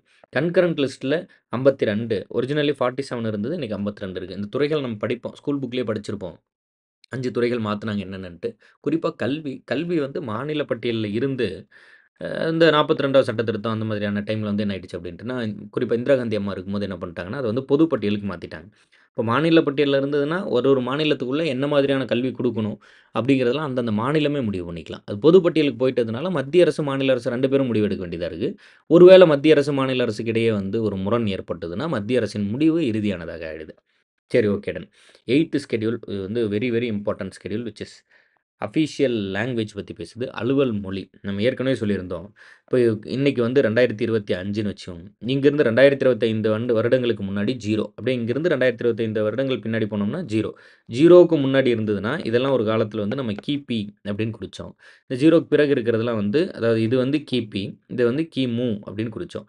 இந்த 0ங்கிறது கரெக்ட்டா ஜீசஸ் கிரைஸ்ட் பிறந்த ஆண்டு அப்படின்னு எடுத்துட்டீங்கன்னா, கிறிஸ்து பிறந்ததற்கு முன், கிறிஸ்து பிறந்ததற்கு பின் அப்படின்னு குறிக்கிறோம். அதான் கிபி, கிமு. ஒரு மதத்தின் பெயரால் குறிக்க வேண்டாம்னு சொல்லி நம்ம என்ன பண்ணிட்டோம் அப்படின்ட்டுனா, இன்னைக்கு 2025னா, 2025 வருடங்களுக்கு முன்னாடி 0. இந்த 0 வந்து நம்ம பொது ஆண்டு அப்படின்னு எடுத்துக்கிறோம். இப்ப என்னன்னு குறிக்கிறோம்? பொது ஆண்டுக்கு முன், பொது ஆண்டுக்கு பின். இப்ப திருவள்ளுவர் திருக்குறள எழுதுறதெல்லாம் 0க்கு முன்னாடி 31 வருஷத்துல எழுதிடுறாரு. அதேபோல தொல்காப்பியம் 0க்கு முன்னாடி எழுதப்படுது. அகத்தியம் 0க்கு முன்னாடி எழுதப்பட்டதா நம்பப்படுது. கல்லணை 0க்கு முன்னாடி கட்டப்படுது. அதுபோல இப்ப நம்ம கண்டுபிடிச்சிருக்க இந்த இரும்பு வந்து 0க்கு முன்னாடியே ஒரு 3000 வருஷத்துல இருக்கு. ஸோ, அப்போ இது மாதிரி 0க்கு முன்னாடி ஒரு 1000 வருஷத்துல இருந்து தமிழ் வந்து இருந்திருக்கலாம் அப்படிங்கிறதுக்கான சான்றுகள், இலக்கியம் எல்லாம் கிடைக்கிறதுனால, இங்கிருந்து கிட்டத்தட்ட மினிமமா பார்த்தா கூட 3000 ஆண்டுகள் பழமையான ஒரு மொழியா தமிழ் வந்து இருக்கு. ஸோ, அப்போ திருக்குறளே கிமு 31ல எழுதிடுறாங்க. இப்ப திருவள்ளுவர் திருக்குறள எழுதினத விட முக்கியமான விஷயம் என்ன? திருக்குறளுக்கு தமிழ் கத்துக் குடுத்த ஒருத்தர் இருந்திருப்பான்ல. திருக்குறள் கைய புடிச்சு இதான் ஆ, இதான் ஆனான்னு சொல்லி போட்டு காட்டியிருப்பாங்கல்ல. அப்போ மொழி வந்து அவ்வளோ பழமையா இருக்கு. அதனால தான் பாரதியார் சொல்றாரு என்னன்ட்டு, "என்று பிறந்தவள் என்று உணராத இயல்பினளாம் எங்கள் தாய்" அப்படின்னு சொல்லி கவிதையெல்லாம் எழுதுறாரு. ஸோ, அது மாதிரி பழமை அது சார்ந்த இலக்கியங்கள், அந்த பழமைக்கான சான்று இதெல்லாம் இருக்கிறதுனால 2004ல தமிழ் வந்து இந்தியாவின் முதல் செம்மொழி, கிளாசிக்கல் லாங்குவேஜ் அப்படின்னு அறியப்படுது. செம்மொழியான தமிழ் மொழியா? அப்படின்னு நீங்க கூட ஒரு பாட்டு கேள்விப்பட்டிருக்கலாம். அப்ப செம்மொழி, கிளாசிக்கல் லாங்குவேஜ்ன்னு சொல்றோம். 140 கோடி பேர் இருக்கக்கூடிய ஒரு நாட்டுல, வெறும் 8 கோடி பேரு தான் தமிழ்நாட்டுக்காரங்க. 10% கூட இல்ல. அப்போ நம்ம வந்து மைனாரிட்டி, சிறுபான்மை எண்ணிக்கையில ரொம்ப ரொம்ப கம்மியா தான் இருக்கோம். ஆனாலும் நம்மளோட மொழி வந்து பல ஆயிரம் ஆண்டுகள் பழமையானது அப்படிங்கிறதுனால, செம்மொழி அப்படிங்கிற ஸ்டேட்டஸ் பெறுது. இதுக்கு பேர் வந்து கிளாசிக்கல் லாங்குவேஜ்ன்னு சொல்றோம் செம்மொழி. இந்த கான்செப்ட் வேற. அதுவே அலுவல் மொழி அப்படின்னா, 140 கோடி மக்கள் இருக்கக்கூடிய ஒரு ஒரு நாட்டுல 40% பேர் ஹிந்தி பேசுறாங்கன்னு வச்சுக்கோங்க. 40% மக்கள் வந்து ஹிந்தின்னு ஒரு மொழி பேசுறாங்க. ஹிந்தி மொழி பல ஆயிரம் ஆண்டுகள் பழமையான செம்மொழி அல்ல. இன்னும் ஹிந்தி மொழி செம்மொழி அந்தஸ்து வாங்கல இதுவரைக்கும். ஆனா, Hindi is official language. Official லாங்குவேஜ்னா என்னது? நெறைய பேர் பயன்படுத்துறாங்க. அதனால அந்த மொழியில இந்தியாவின் திட்டங்கள வந்து அறிவிங்க அப்படின்னு சொல்றாங்க. தமிழ், அதுபோல என்னென்ன மொழி ஆந்திரால, தெலுங்கு, மலையாளம் இது மாரி நெறைய அஃபிஷியல் லாங்குவேஜ் இருக்கு. எப்படி புரிஞ்சுக்கணும்னா, இப்போ நம்ம வந்து ஒரு கிளாஸ் அட்டெண்ட் பண்றோம்னு வைங்க. இப்போ நார்மலாவே நம்ம டிஎன்பிஎஸ்சி, யுபிஎஸ்சி, எஸ்எஸ்சி போன்ற எக்ஸாம்க்குலாம் கிளாஸ் எடுக்கும்போது, அந்த கிளாஸ்ல வந்து தமிழ் மீடியம் ஸ்டூடெண்ட் இருப்பாங்க, இங்கிலீஷ் மீடியம் ஸ்டூடெண்ட் இருப்பாங்க. இப்போ 2 மீடியம் ஆஃப் ஸ்டூடெண்ட்ஸ் இருக்கும்போது, நம்ம கிளாஸ் எடுக்கும்போது என்ன பண்ணணும்? நோட்ஸ வந்து தமிழ்லயும் சொல்லணும், இங்கிலீஷ்லயும் சொல்லணும். ஏன்னா, தமிழ்ல இருக்கக்கூடிய புரிஞ்சுக்கக்கூடியவங்க இருப்பாங்க, இங்கிலீஷ்ல புரிஞ்சுக்கக்கூடியவங்க இருப்பாங்க. ஒரு நார்மலா ஒரு வகுப்பறைக்குள்ள எடுக்கக்கூடிய கிளாஸுக்கே வந்து 2 மொழி தேவைப்படுது. ஏன்னா 2 மொழியாளர்கள் இருக்கிறதுனால. அப்ப நாடு முழுவதும் யோசிச்சு பாருங்க. 1500 மொழிகள் இருக்கலாம் அப்படின்னு சொல்லப்படுது. அதுல எல்லா மொழியிலயும் நம்ம வந்து இந்திய அரசு சொல்லக்கூடிய ஒவ்வொரு அறிவிப்பையும் எல்லா மொழியிலயும் சொல்ல முடியாது. ரொம்ப அதிகமான நேரம் விரயமாயிடும். அதே சமயத்துல நெறைய மக்கள் பேசக்கூடிய ஒரு மெஜாரிட்டி லாங்குவேஜ்ன்னு ஒண்ணு இருக்கும்ல. அட்லீஸ்ட் அதுல மட்டுமா சொல்லணும்ல. நியாயப்படி பார்த்தா எல்லா மொழியிலயும் சொல்லணும். ஆனா குறைந்தபட்சம் வந்து ஒரு அங்கங்க எல்லா மக்களுக்கும் போய் சேர்ற மாதிரியாவது வந்து நம்ம வந்து அத குடுக்கணும் அப்படிங்கிறதுனால, சில மொழிகள தேர்ந்தெடுத்து நம்ம வந்து என்னன்னு அறிவிக்கிறோம் அப்படின்ட்டுனா, அலுவல் மொழி அப்படின்னு அறிவிக்கிறோம். அப்படிதான் ஹிந்தி வந்து அலுவல் மொழியாக அறிவிக்கப்படுது. ஏன்னா, இந்தியாவுக்கு வந்து நேஷனல் லாங்குவேஜ்ன்னு ஒண்ணு நம்ம சொல்லல. மொத்த சவுத் இந்தியாவே வந்து கம்ப்ளீட்லி வந்து டிஃபரண்டான லாங்குவேஜஸ்ல இருக்கு. ஈவன் நார்த் இந்தியாலயும் நெறைய டிஃபரண்டான லாங்குவேஜஸ் இருக்கு. இப்போ அந்த அளவுக்கு வந்து நம்ம வந்து அஃபிஷியல் லாங்குவேஜ வந்து தெளிவா புரிஞ்சுக்கணும். செம்மொழி வேற, அஃபிஷியல் லாங்குவேஜ் வேற. இங்க 8வது அட்டவணையில நம்ம we are talking about the official language. இங்க வந்து நம்ம வந்து அலுவல் மொழி பத்தி தான் பேசுறோம். செம்மொழி பத்தி பேசல. செம்மொழி பத்தியும் வந்து நமக்கு அந்த டூ யூ நோ ஃபேக்ட் மாரி ஸ்கூல் புக்ல படிக்கும்போது அலுவல் மொழி பேசிட்டு இருக்கும்போது செம்மொழி பத்தி குடுத்துருப்பாங்க. 2004, 2005 அடுத்தடுத்து எது என்னது வந்துச்சு அப்டின்ட்டு. பட் இங்க நீங்க வந்து அலுவல் மொழியும், செம்மொழியுமான டிஃபரன்ஸ் ரொம்ப ரொம்ப முக்கியம். செம்மொழி என்பது வேறு, அலுவல் மொழி என்பது வேறு. இந்த டிஃபரன்ஸ் வந்து நீங்க நல்லா புரிஞ்சுக்கணும். 1950ல 14 அலுவல் மொழி இருந்தது. இன்னைக்கு 22 அலுவல் மொழிகள் இருக்கு. ஸோ அத பத்தி பேசக்கூடிய ஆர்டிக்கிள் 344, 351. என்னென்ன இருந்தது? ஒரிஜினலி எத்தன இருந்தது? 14. இன்னைக்கு எத்தன இருக்கு? 22 இருக்கு. ஒரிஜினலா என்னென்ன இருக்கு? அசாமீஸ், பெங்காலி, போடோ, டோங்ரி, குஜராத்தி, ஹிந்தி, கன்னடா, காஷ்மீரி, கொங்கணி, மைதிலி, மலையாளம், மணிப்புரி, மராத்தி, நேபாளி, ஒடியா, பஞ்சாபி, சமஸ்கிருதம், சந்தாலி, சிந்தி, தமிழ், தெலுகு, உருது. இதெல்லாம் வந்து இன்னைக்கு இருக்கக்கூடிய மொழிகள். இதில வந்து சிந்தி எப்ப ஆட் பண்ணப்படுது? 1967. கொங்கணி, மணிப்புரி, நேபாளி இதெல்லாம் வந்து 71வது சட்ட திருத்தத்தில ஆட் பண்றோம். அதேபோல வந்து போடோ, டோங்கிரி, மைதிலி அண்ட் சாந்திலி இது வந்து 92வது சட்ட திருத்தம் 2003ல. Oriya was renamed as Odia by the 96த் அமெண்ட்மென்ட் 2011. அதற்கு முன்னாடி மொழியோட பேர் வந்து என்ன வச்சிருந்தோம்? ஒரியா. இப்போ வந்து என்னன்னு ரீப்ளேஸ் பண்ணிட்டோம் அப்படின்ட்டோம்னா, ஒடியா அப்படின்னு ரீப்ளேஸ் பண்ணிட்டோம். எப்போ 2011க்கு பிறகு. அப்போ முதல்ல 14 அலுவல் மொழிகள் தான் இருந்தது. அதுக்கப்புறம் இன்னைக்கு 22 ஆயிடுச்சு. அந்த 22 என்னென்னன்னு சொல்லிட்டோம். அதில நம்ம அந்த 14க்கு பிறகு ஆட் பண்ணிட்டு வந்தது என்னென்னன்னு சொல்றோம். 14க்கு பிறகு ஆட் பண்ணிட்டு வந்ததில சிந்தி. சிந்தி வந்து 1967. கொங்கணி, மணிப்புரி, நேபாளி. சிந்தி ஒண்ணு ஆட் பண்ணிர்றோம். அதுக்கப்புறம் கொங்கணி, மணிப்புரி, நேபாளி அத ஆட் பண்ணிர்றோம். கொங்கணி, மணிப்புரி, நேபாளி வந்து 71 1992. சிந்தி, அதுக்கு அடுத்ததுல கொங்கணி, மணிப்புரி, நேபாளி. அதுக்கு அடுத்ததுல போடோ, டோங்கிரி, மைதிலி அண்ட் சந்தாலி. இதெல்லாம் வந்து 2003. இப்போ இதோட அந்த லிஸ்ட்ட நீங்க ஆட் பண்ணி பார்த்தீங்கன்னாவே தெரிஞ்சிரும். ஒரு 8 இது வந்து நம்ம ஆட் பண்ணிறோம். அப்படிதான் வந்து 14லேருந்து என்னவா மாறிருது அப்படின்ட்டுனா, 22 மொழிகளாக மாறிருது. இந்த ஒரு மொழிக்கு பேர் மாத்துறோம். ஒரியா அப்படின்னு இருந்தத ஒடியான்னு பேர் மாத்திர்றோம். எப்போ 96வது அமெண்ட்மென்ட் 2011. எல்லா மொழிகளையும் படிக்கணும், ஞாபகம் வச்சுக்கணும். அது ரொம்ப ரொம்ப இம்பார்ட்டன்ட்டு. அதில வந்து நீங்க வந்து ஸ்கிப் பண்ணிக்கிறதுக்குலாம் இல்ல. இந்த மொழிய படிக்கிறேன், இந்த மொழிய விட்டுர்றேன் அந்த மாரிலாம் நம்ம பண்ண முடியாது. எல்லா மொழியும் படிக்கணும். இந்த 8 அதுக்கப்புறம் 9த் ஷெட்யூல்ல இருந்து எல்லாமே அமெண்ட்மென்ட். முதல்ல அரசியலமைப்பு எழுதும்போது 395 ஆர்டிக்கிள், 22 பார்ட், 8 அட்டவணை இப்படி தான் எழுதியிருந்தோம். ஆனா, இன்னைக்கு வந்து 12 அட்டவணைகள் இருக்கு. 25 பார்ட் இருக்கு. கிட்டத்தட்ட 451 ஆர்டிக்கிள் பக்கம் இருக்கு. ஸோ, அப்போ இதெல்லாம் நம்ம பிறகு ஆட் பண்ணது. அப்ப எது எது எப்ப ஆட் பண்ணோம்? 9த் ஷெட்யூல் அப்படின்னா, ஃபர்ஸ்ட் அமெண்ட்மென்ட் 1951 1950ல அரசியலமைப்பு நடைமுறைக்கு வருது. ஒரே வருஷத்துல 9த் ஷெட்யூல் ஆட் பண்ணிட்டோம். இல்லையா?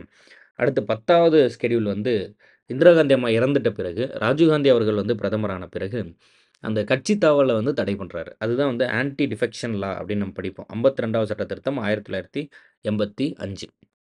ஸோ, அப்போ 10வது ஷெட்யூல் 10வது ஷெட்யூல் வந்து 52வது சட்ட திருத்தம் 1985.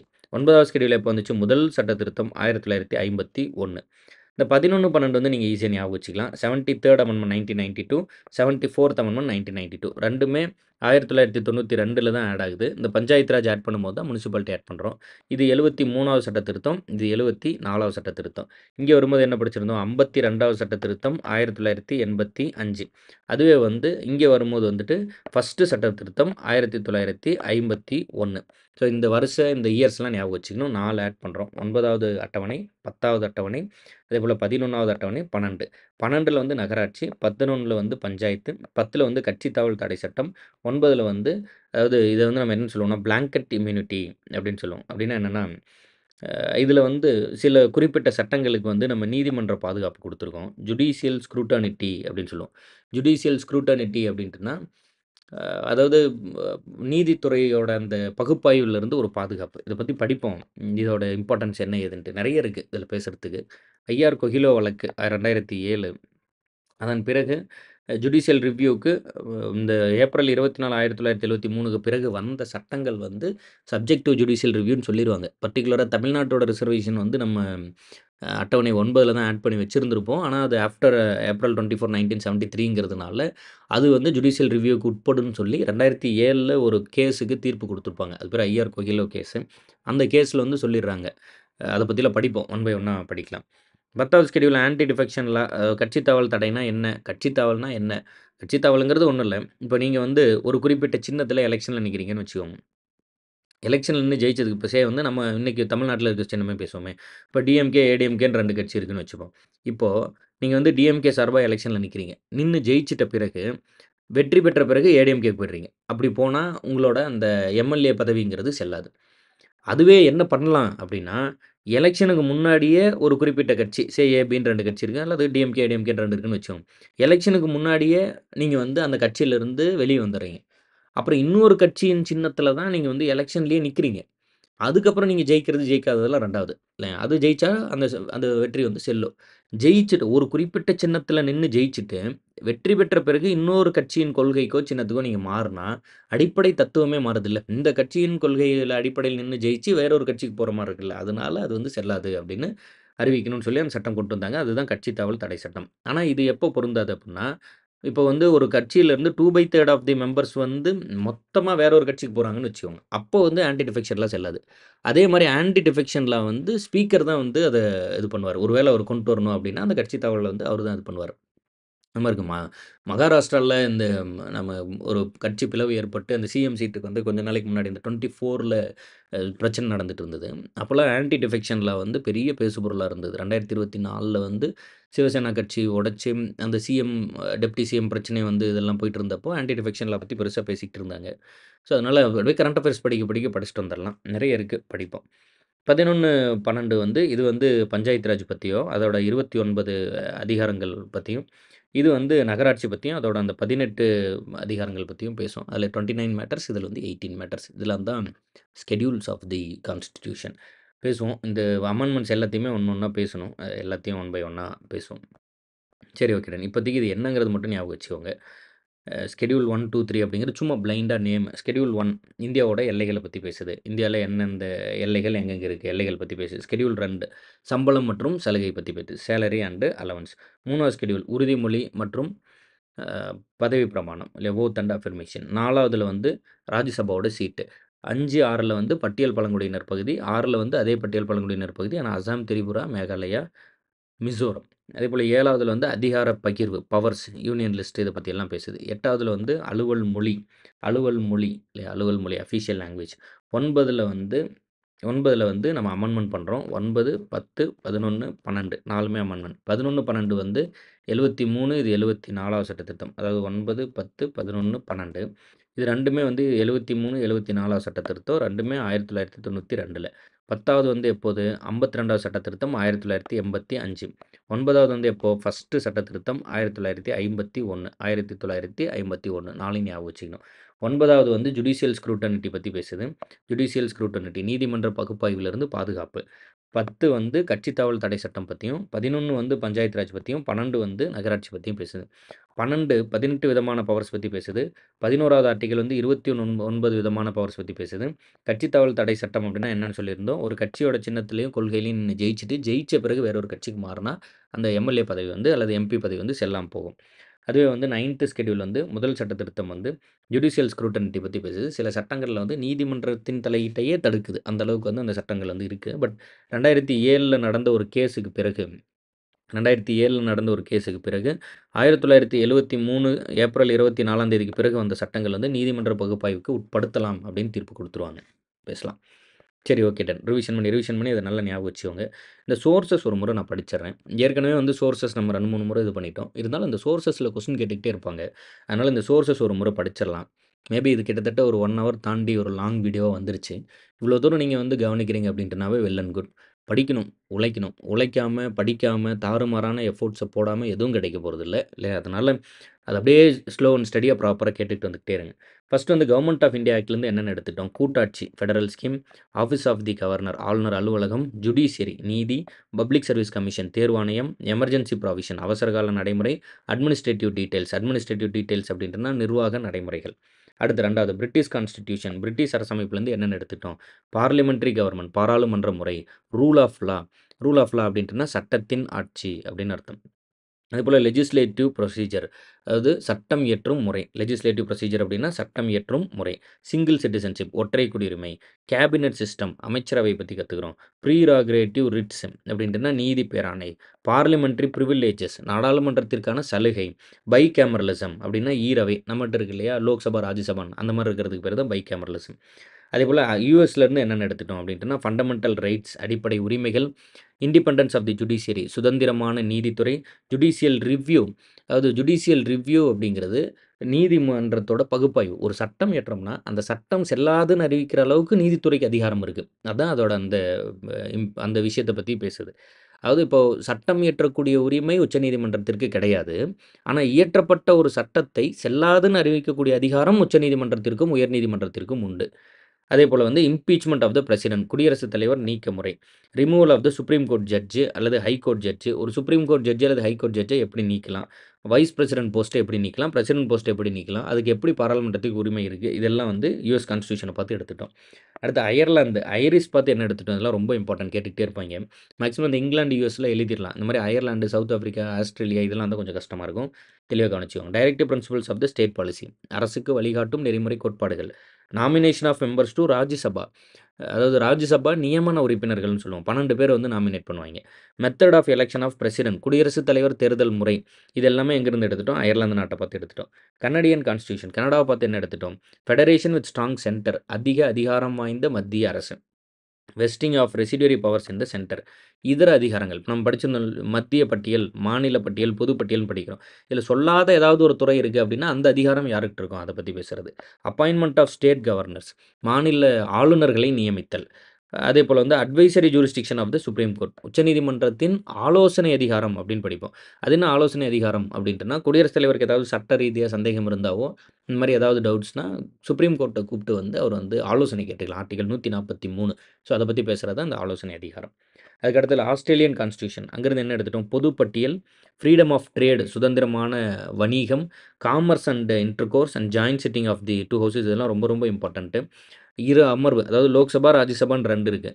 ஏதாவது ஒரு முக்கியமான விஷயம் உடனே பாஸ் ஆகணும் அப்படின்னா லோக்சபா ராஜ்யசபா ஒன்றா தூக்கி அமர வச்சு ஒன்றா வந்துட்டு ஒரு சட்டத்தை பாஸ் பண்ணி அப்படியே வந்து கொடுத்துருவாங்க. ஈரவை இருக்குல்ல, அது ஊரவையாக ஒன்றா உட்கார வச்சு சட்டம் இயற்றினாங்கன்னா அதற்கு பேர் தான் ஜாயின்ட் சிட்டிங். அது எந்த நாட்டை பார்த்து எடுத்துட்டோம்னா ஆஸ்திரேலியா. 108வது ஆர்டிகல், ரொம்ப ரொம்ப இம்பார்ட்டன்ட், ஞாபகத்தில் வச்சுக்கோங்க. Weimar constitution, Germany. ஜெர்மனியோட கான்ஸ்டியூஷன் பேர் வெய்மர். அது வந்து எனக்கு என்ன எடுத்துட்டோம், எமர்ஜென்சி ப்ராவிஷன், அது அவசர காலத்தின் போது அடிப்படை உரிமைகளை ரத்து பண்ணலாம் அப்படிங்கிறத ஜெர்மனி பார்த்து எடுத்துட்டோம். Suspension of fundamental rights during emergency. அடுத்து யுஎஸ்எஸ்ஆர், ரஷ்யாவை பற்றி என்ன எடுத்துட்டோம்னா ஃபண்டமெண்டல் டியூட்டிஸ், நம்ம முதல்லேருந்து சொல்லிக்கிட்டே இருக்கோம். அமெரிக்க உரிமை ரஷ்ய கடமைன்னு படிச்சிடணும். உரிமைகள் வந்து அமெரிக்கா பார்த்து எடுத்துட்டோம், கடமைகள் வந்து ரஷ்யா பார்த்து எடுத்துட்டோம். ஐடியல் ஆஃப் ஜஸ்டிஸ், நீதி சம்பந்தமான ஐடியாலஜி என்னென்ன, சமூக நீதி, பொருளாதார நீதி, அரசியல் நீதி இல்லையா, social justice, economic justice, political justice. பிரியாம்பிளில் இந்த வார்த்தைகளை சேர்த்துருக்கோம். அடுத்து ஃப்ரான்ஸ்லேருந்து என்ன எடுத்துட்டோம் அப்படின்ட்டுனா குடியரசு, ரிப்பப்ளிக் அப்படிங்கிறத எடுத்துட்டோம். அதே போல் வந்து தட் ஐடியல்ஸ் ஆஃப் லிபர்ட்டி, சுதந்திரம், அதாவது ஈக்குவாலிட்டி, சமத்துவம், ஃப்ராட்டர்னிட்டி, சகோதரத்துவம், இந்த வார்த்தைகள்லாம் ஃப்ரெஞ்ச் ரெவல்யூஷன்லேருந்து எடுத்துக்கிறோம். லிபர்ட்டி, ஈக்குவாலிட்டி அண்டு ஃப்ராட்டர்னிட்டி, இதெல்லாம் வந்து ஃப்ரெஞ்சிலேருந்து எடுத்துக்கிறோம். சவுத் ஆஃப்ரிக்கன் கான்ஸ்டியூஷன், தென் ஆஃப்ரிக்காலேருந்து என்ன எடுத்துக்கிறோம் அப்படின்னா ரொம்ப ரொம்ப இம்பார்ட்டன்ட், ஆர்டிகல் 368. இந்த மொத்த அரசியலமைப்பு புத்தகத்தையும் எப்படி திருத்தலான்னு ஒரு விஷயம் இருக்குல்ல, அதுவே சவுத் ஆஃப்ரிக்கா பார்த்து தான் எடுத்துக்கிறோம். Procedure of amendment of the constitution, election of members of the Rajya Sabha, nominated members எங்கேருந்து எடுத்துட்டோம், ராஜ்யசபாவோட எலெக்ஷன் எங்கேருந்து எடுத்துட்டோம், தெளிவாக படிக்கணும். ராஜ்யசபா உறுப்பினர்கள் அதை வந்து நியமனிக்கிறது, எலெக்ஷன் வந்து சவுத் ஆஃப்ரிக்கா பார்த்து எடுத்துக்கிறோம். ஜப்பனீஸில் வந்து ப்ரொசீஜர் எஸ்டாப்ளிஷ்டு பை லா, இல்லையா, சட்டத்தினால் ஏற்படுத்தப்பட்ட நடைமுறை. இதற்கு முன்னாடியே ஒரு முறை வந்து சோர்ஸ் ஆஃப் தி கான்ஸ்டியூஷன் பற்றி பேசியிருப்பேன். அதுலேயே வந்து ரூல் ஆஃப் லானா என்ன, ப்ரொசீஜர் எஸ்டாப்ளிஷ்டு பை லானா என்னன்னு சொல்லி எக்ஸ்பிளைன் பண்ணியிருப்பேன். திரும்ப திரும்ப இங்கேயும் எக்ஸ்பிளைன் பண்ணிட்டு இருந்தால் ஒரே விஷயத்தை பேசுகிற மாதிரி இருக்கும், அதனால் நான் கடந்து போகிறேன். போன வீடியோ ஐ திங்க் கிளாஸ் 5ன்னு நினைக்கிறேன், 5வது கிளாஸில் வந்து இதை பற்றி பேசியிருப்போம். ப்ரொசீஜர் எஸ்டாப்ளிஷ்டு பை லா, அதே போல் ரூல் ஆஃப் லா அப்படின்னாலாம் என்ன அப்படிங்கிறத பற்றி எக்ஸ்பிளைன் பண்ணியிருப்போம். நீங்கள் இன்னொரு முறை அதை பார்த்தீங்கன்னா தெரியும். இதுதான் சோர்சஸ் ஆஃப் தி கான்ஸ்டியூஷன், ரொம்ப இம்பார்ட்டன்ட், எதையுமே மிஸ் பண்ணக்கூடாது. அதுக்கு அடுத்ததில் சில இம்பார்ட்டன்ட் ஆர்டிகல்ஸ் இருக்குது. ஆக்சுவலாக இதோட கிளாஸ் முடிஞ்சது. இம்பார்ட்டன்ட் ஆர்டிகல்ஸ் மட்டும் ஒரு முறை வந்து ஒரு கிளான்ஸ் அப்படியே படித்து விட்டுட்டு இந்த இந்த கிளாஸ் வந்து நம்ம முடிச்சிக்கலாம். உங்களுக்கு புரியுது புரியல, நீங்கள் வந்து தமிழில் படிக்கிறீங்க அல்லது இங்கிலீஷில் படிக்கிறீங்க, அந்த மாதிரிலாம் எந்த ஒரு ஒரு பேரியரையும் மைண்டில் நீங்கள் செட் பண்ணிக்காமல் தயவு செஞ்சு நிதானமாக பொறுமையாக கேளுங்க. அத கேட்டுட்டு கடந்து போயிடுங்க. நீங்க தமிழ்லயே படிங்க பிரச்சனை இல்ல. ஆனா இத கேட்டுக்கோங்க. காது குடுத்து கேட்கறதுக்கு அந்த நம்பர்ஸ கேட்கறதுக்கு தயங்காதீங்க. இல்ல, இல்ல நான் தமிழ்ல படிக்கிறேன். இது இங்கிலீஷ்ல இருக்கு அப்படின்னு சொல்லி கடந்து போயிட்டு இருக்காதீங்க. தெளிவா நிதானமா வந்து கவனிங்க. அது வந்து அப்படியே புரிஞ்சிரும். ரிவிஷன் பண்ண திரும்ப திரும்ப படிக்க படிக்க தான் அது புரியும். அதனால தயவு செஞ்சு கவனிச்சுட்டு வந்துருங்க. இந்த நம்பர்ஸையும், ஆர்டிகிள்ஸையும் நான் படிக்கிறேன். படிச்சுட்டு இந்த கிளாஸ் வந்து இதோட முடிச்சுக்கலாம். சரி, okay done. Article 1 name and territory of the union. இந்தியாவோட பெயர் மற்றும் எல்லைகள். Article 3 formation of new states. புதிய மாநிலங்களை உருவாக்குதல். Alteration of areas and boundaries and name of the existing states. புதிய மாநிலங்களை உருவாக்குதல், அதேபோல இருக்கக்கூடிய மாநிலங்களின் பெயர் மாற்றம் இதெல்லாம் வந்து மாத்துறது. அதேபோல வந்து 13 லாஸ் 2வது ஆர்டிகிள். இப்ப நம்ம 1, 2, 3, 4 4 ஆர்டிகிள் பார்ப்போம். புதிய மாநிலங்கள்ல வேற நாட்டுல இருந்து அல்ல புதிய பகுதிகளை இணைத்தல். அது வந்து 2ல வந்துரும். இருக்கிற மாநிலங்கள்ல இருந்து புதிய மாநிலங்கள் உருவாக்குறது. இப்ப ஆந்திரான்னு ஒரு மாநிலத்தில இருந்து தெலுங்கானான்னு ஒரு மாநிலம் உருவாக்குறது. இது மாரி இருக்கிற மாநிலத்தையே உடைச்சு புதுசா உருவாக்குறது, இந்த மாநிலத்துக்கு பேர் மாற்றம் பண்றது, இது மாரி இருக்கிறதெல்லாம் தான் 3ல வரும். கன்ஃப்யூஸ் ஆயிக்கக்கூடாது. அதேபோல 13 laws inconsistent with or in derogation with fundamental rights will be null and void. அடிப்படை உரிமைகளை மீறும்படி ஏதாவது ஒரு சட்டம் இயற்றினா அந்த சட்டம் செல்லாது. அதுதான் வந்து 13 சொல்லுது. 14 சட்டத்தின் முன் அனைவரும் சமம். Equality before law. 16 வேலைவாய்ப்பில் ஆப்பர்ச்சுனிட்டி வந்து ஈக்குவலா இருக்கணும்.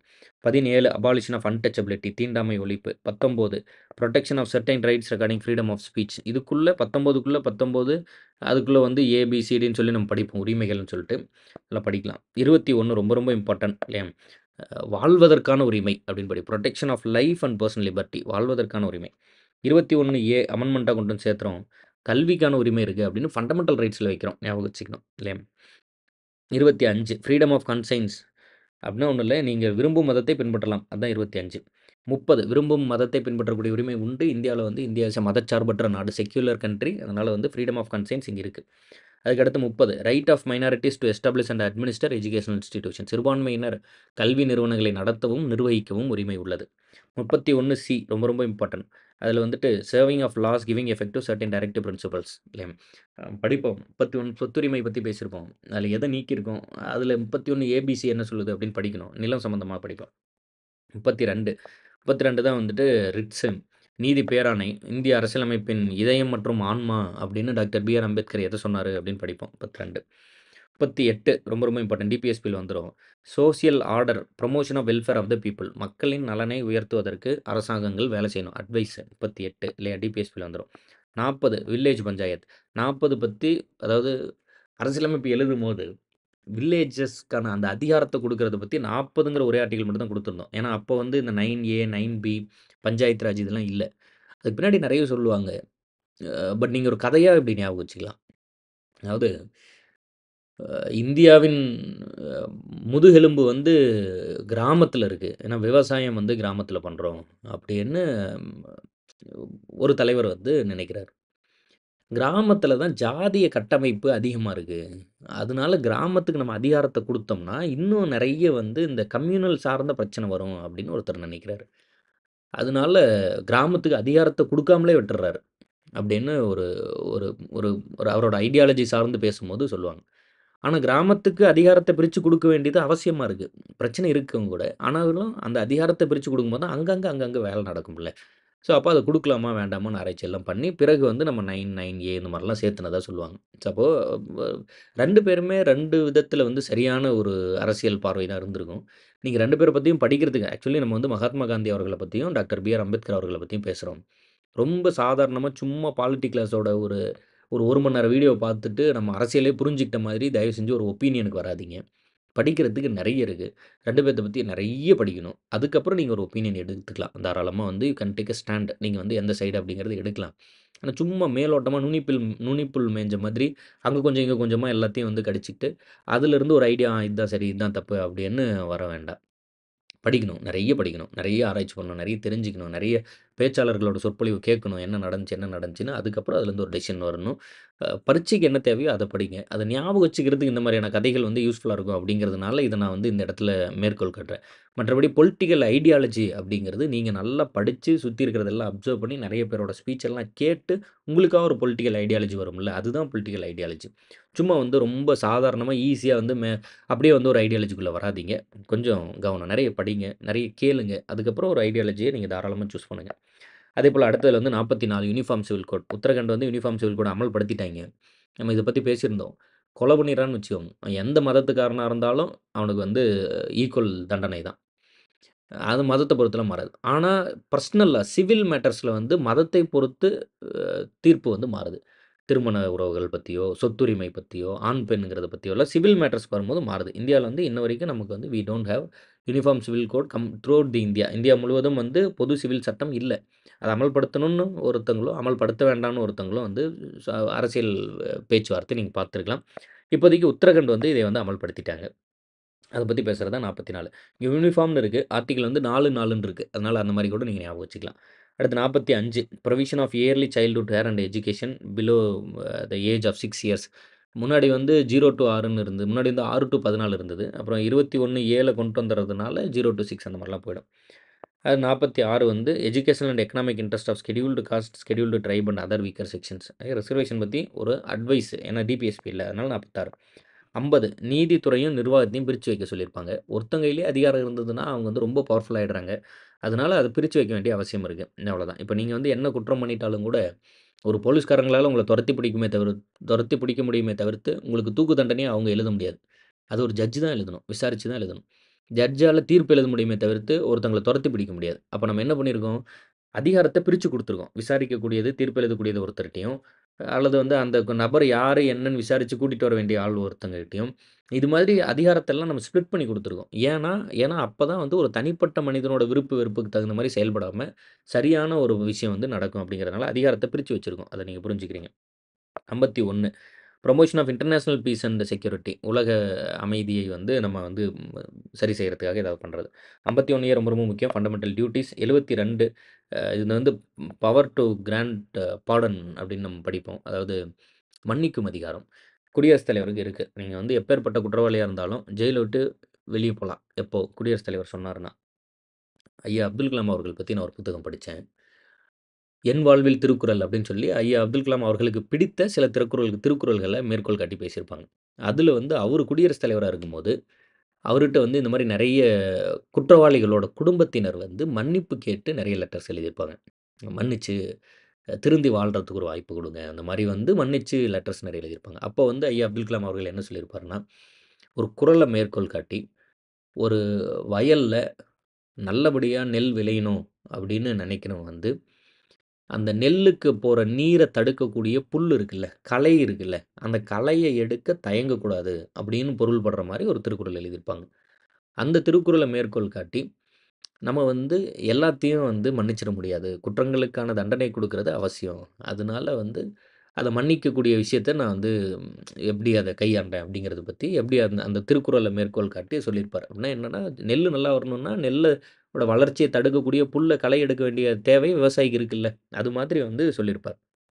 ஒருத்தன் ஒரு குற்றம் பண்ணிடுறான்னா, அந்த குற்றம் முடிஞ்சிருச்சு. அவன தண்டிக்க வேண்டிய அவசியம் கூட 2வது. ஆனா, வேறு ஒருத்தன் குற்றம் பண்ணாம இருக்கணும் அப்டின்னா, தண்டனை வந்து ரொம்ப ரொம்ப அவசியம். எந்த ஒரு செயலுமே 2 முறை செய்யப்படுது. எப்படி 2 முறை அப்டின்னா, முதல்ல ஒரு எண்ணம் வருது. அதுக்கப்புறம் தான் அது செயலாகுது. இப்போ எனக்கு இந்த இந்த போர்ட்ல ஏதாவது எழுதலாம், பனிஷ்மென்ட் தண்டனை அப்படின்னு எழுதலாம் அப்படின்னு சொல்லி முதல்ல ஒரு தாட் வருது. ஒரு எண்ணம் வருது. அதுக்கப்புறம் அது செயலாகுது.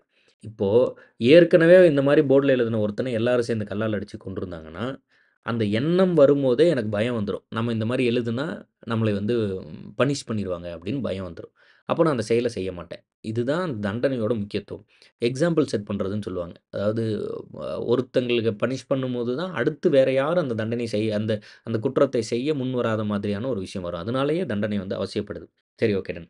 72 சொல்லியிருந்தோம் மன்னிக்கும் அதிகாரம். 74 அமைச்சர்களுக்கு வந்து அமைச்சர்களின் ஆலோசனையின் பேரில் குடியரசுத் தலைவர் செயல்படுவார். 78 பிரைம் மினிஸ்டரோட டியூட்டீஸு இத பத்தியெல்லாம் சொல்லுது. பிரசிடென்ட் ஏதாவது கேட்டாருன்னா, அந்த தகவல் வந்து கொண்டு போய் குடுக்குறதும் பிரைம் மினிஸ்டரோட வேல தான். 110 மணி பில், பண மசோதா அப்படின்னு படிப்போம். ரொம்ப ரொம்ப இம்பார்ட்டன்ட் பண மசோதா படிக்கலாம். 112 ஆனுவல் ஃபினான்ஷியல் பட்ஜெட்டுங்கிற வார்த்தை வந்து அரசியலமைப்புல கிடையாது.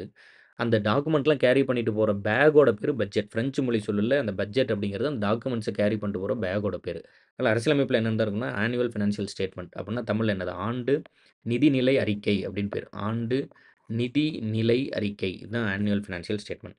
அதுக்கடுத்து ஆர்டிகிள் 123 அதாவது இது வந்து ஆர்டினன்ஸ் அவசர சட்டம்.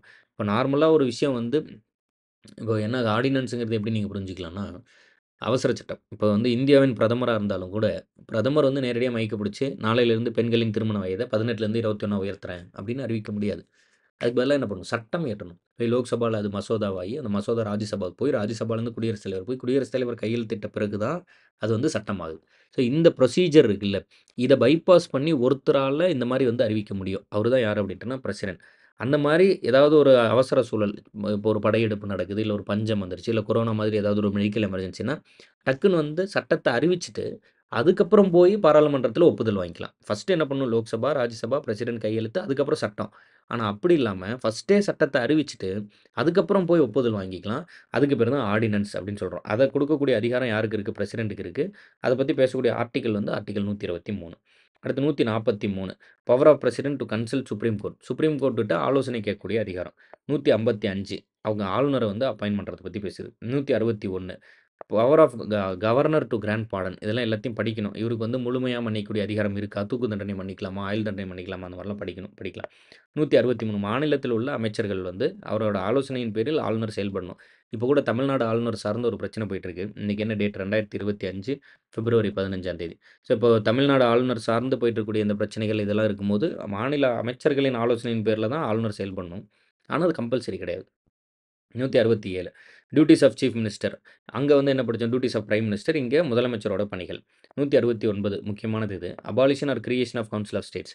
ஒரு நம்ம நாட்ல லோக்சபா, ராஜ்யசபான்னு 2 இருக்கு. அதேபோல ஒரு மாநிலமும் தனக்கு தேவைப்பட்டா சட்டமன்றம், அதேபோல சட்ட மேலவை அப்படின்னு ஒண்ணு வச்சுக்கலாம். லெஜிஸ்லேட்டிவ் அசெம்பிளி, இன்னொன்னு பேரு லெஜிஸ்லேட்டிவ் கவுன்சில். தமிழ்நாட்ல லெஜிஸ்லேட்டிவ் கவுன்சில் இல்ல. ஆனா தேவைப்பட்டா வச்சுக்கலாம். அத பத்திலாம் பேசுறது தான் 169.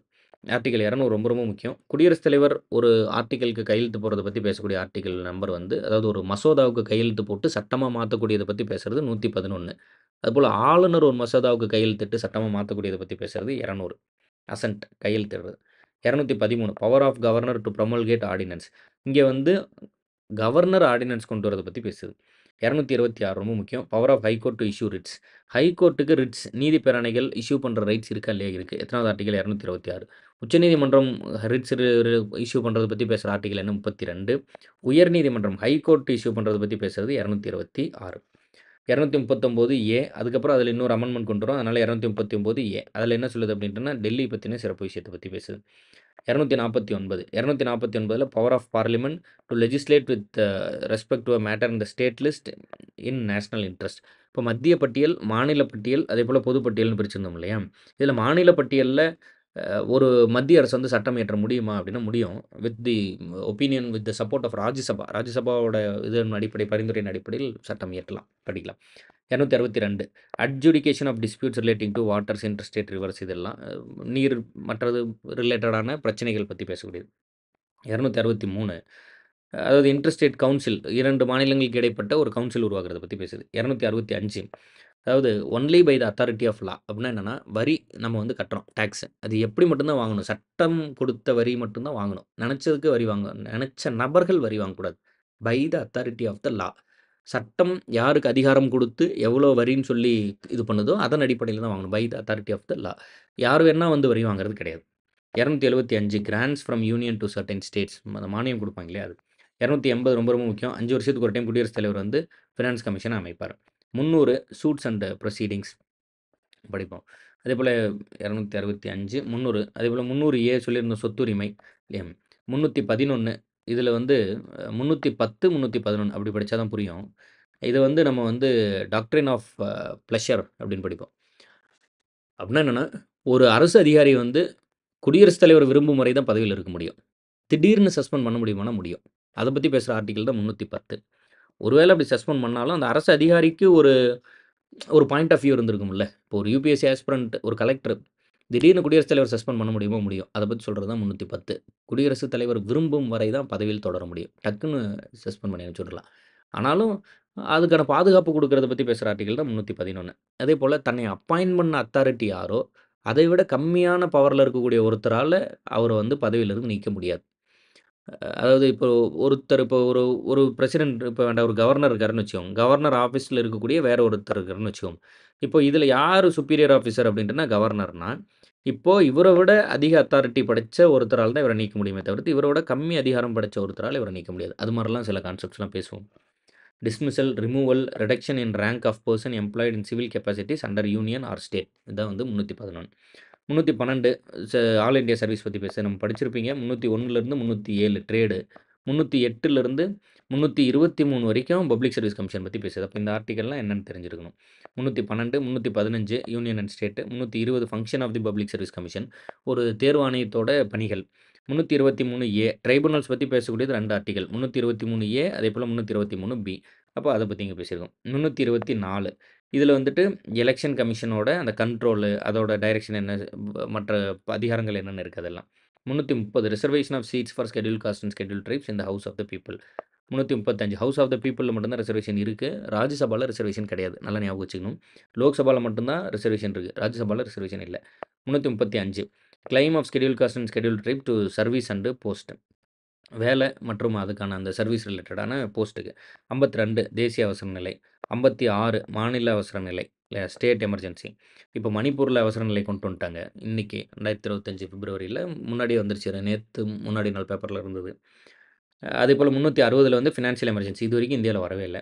365 இது வந்து என்ன அப்படின்ட்டுன்னா, பிரசிடென்ட் வந்து அதோட அந்த ம இது ஒரு முக்கியமான ஆர்டிகிள் ஆக்சுவலா. மத்திய அரசு சொல்லக்கூடிய இத கேட்கலன்னா, அந்த மாநிலத்தில வந்து ஆட்சிய கலைச்சுட்டு பிரசிடென்ட் ரூல் கொண்டு வரது மாரியான ஒரு கான்செப்ட் பத்தி பேசியிருப்பாங்க. 368 ரொம்ப ரொம்ப இம்பார்ட்டன்ட். மொத்த அரசியலமைப்பை எப்படி அமெண்ட் பண்ணலாம் அப்படின்னு இதான் சொல்லுது. Power of parliament to amend the constitution and proceed further. 370 சில மாநிலங்களுக்கு வந்து சிறப்பு நடைமுறை குடுத்திருந்தோம். பர்ட்டிகுலரா ஜம்மு காஷ்மீர். ஸோ இதுதான் வந்துட்டு இதில நம்ம பேசியிருக்கோம்.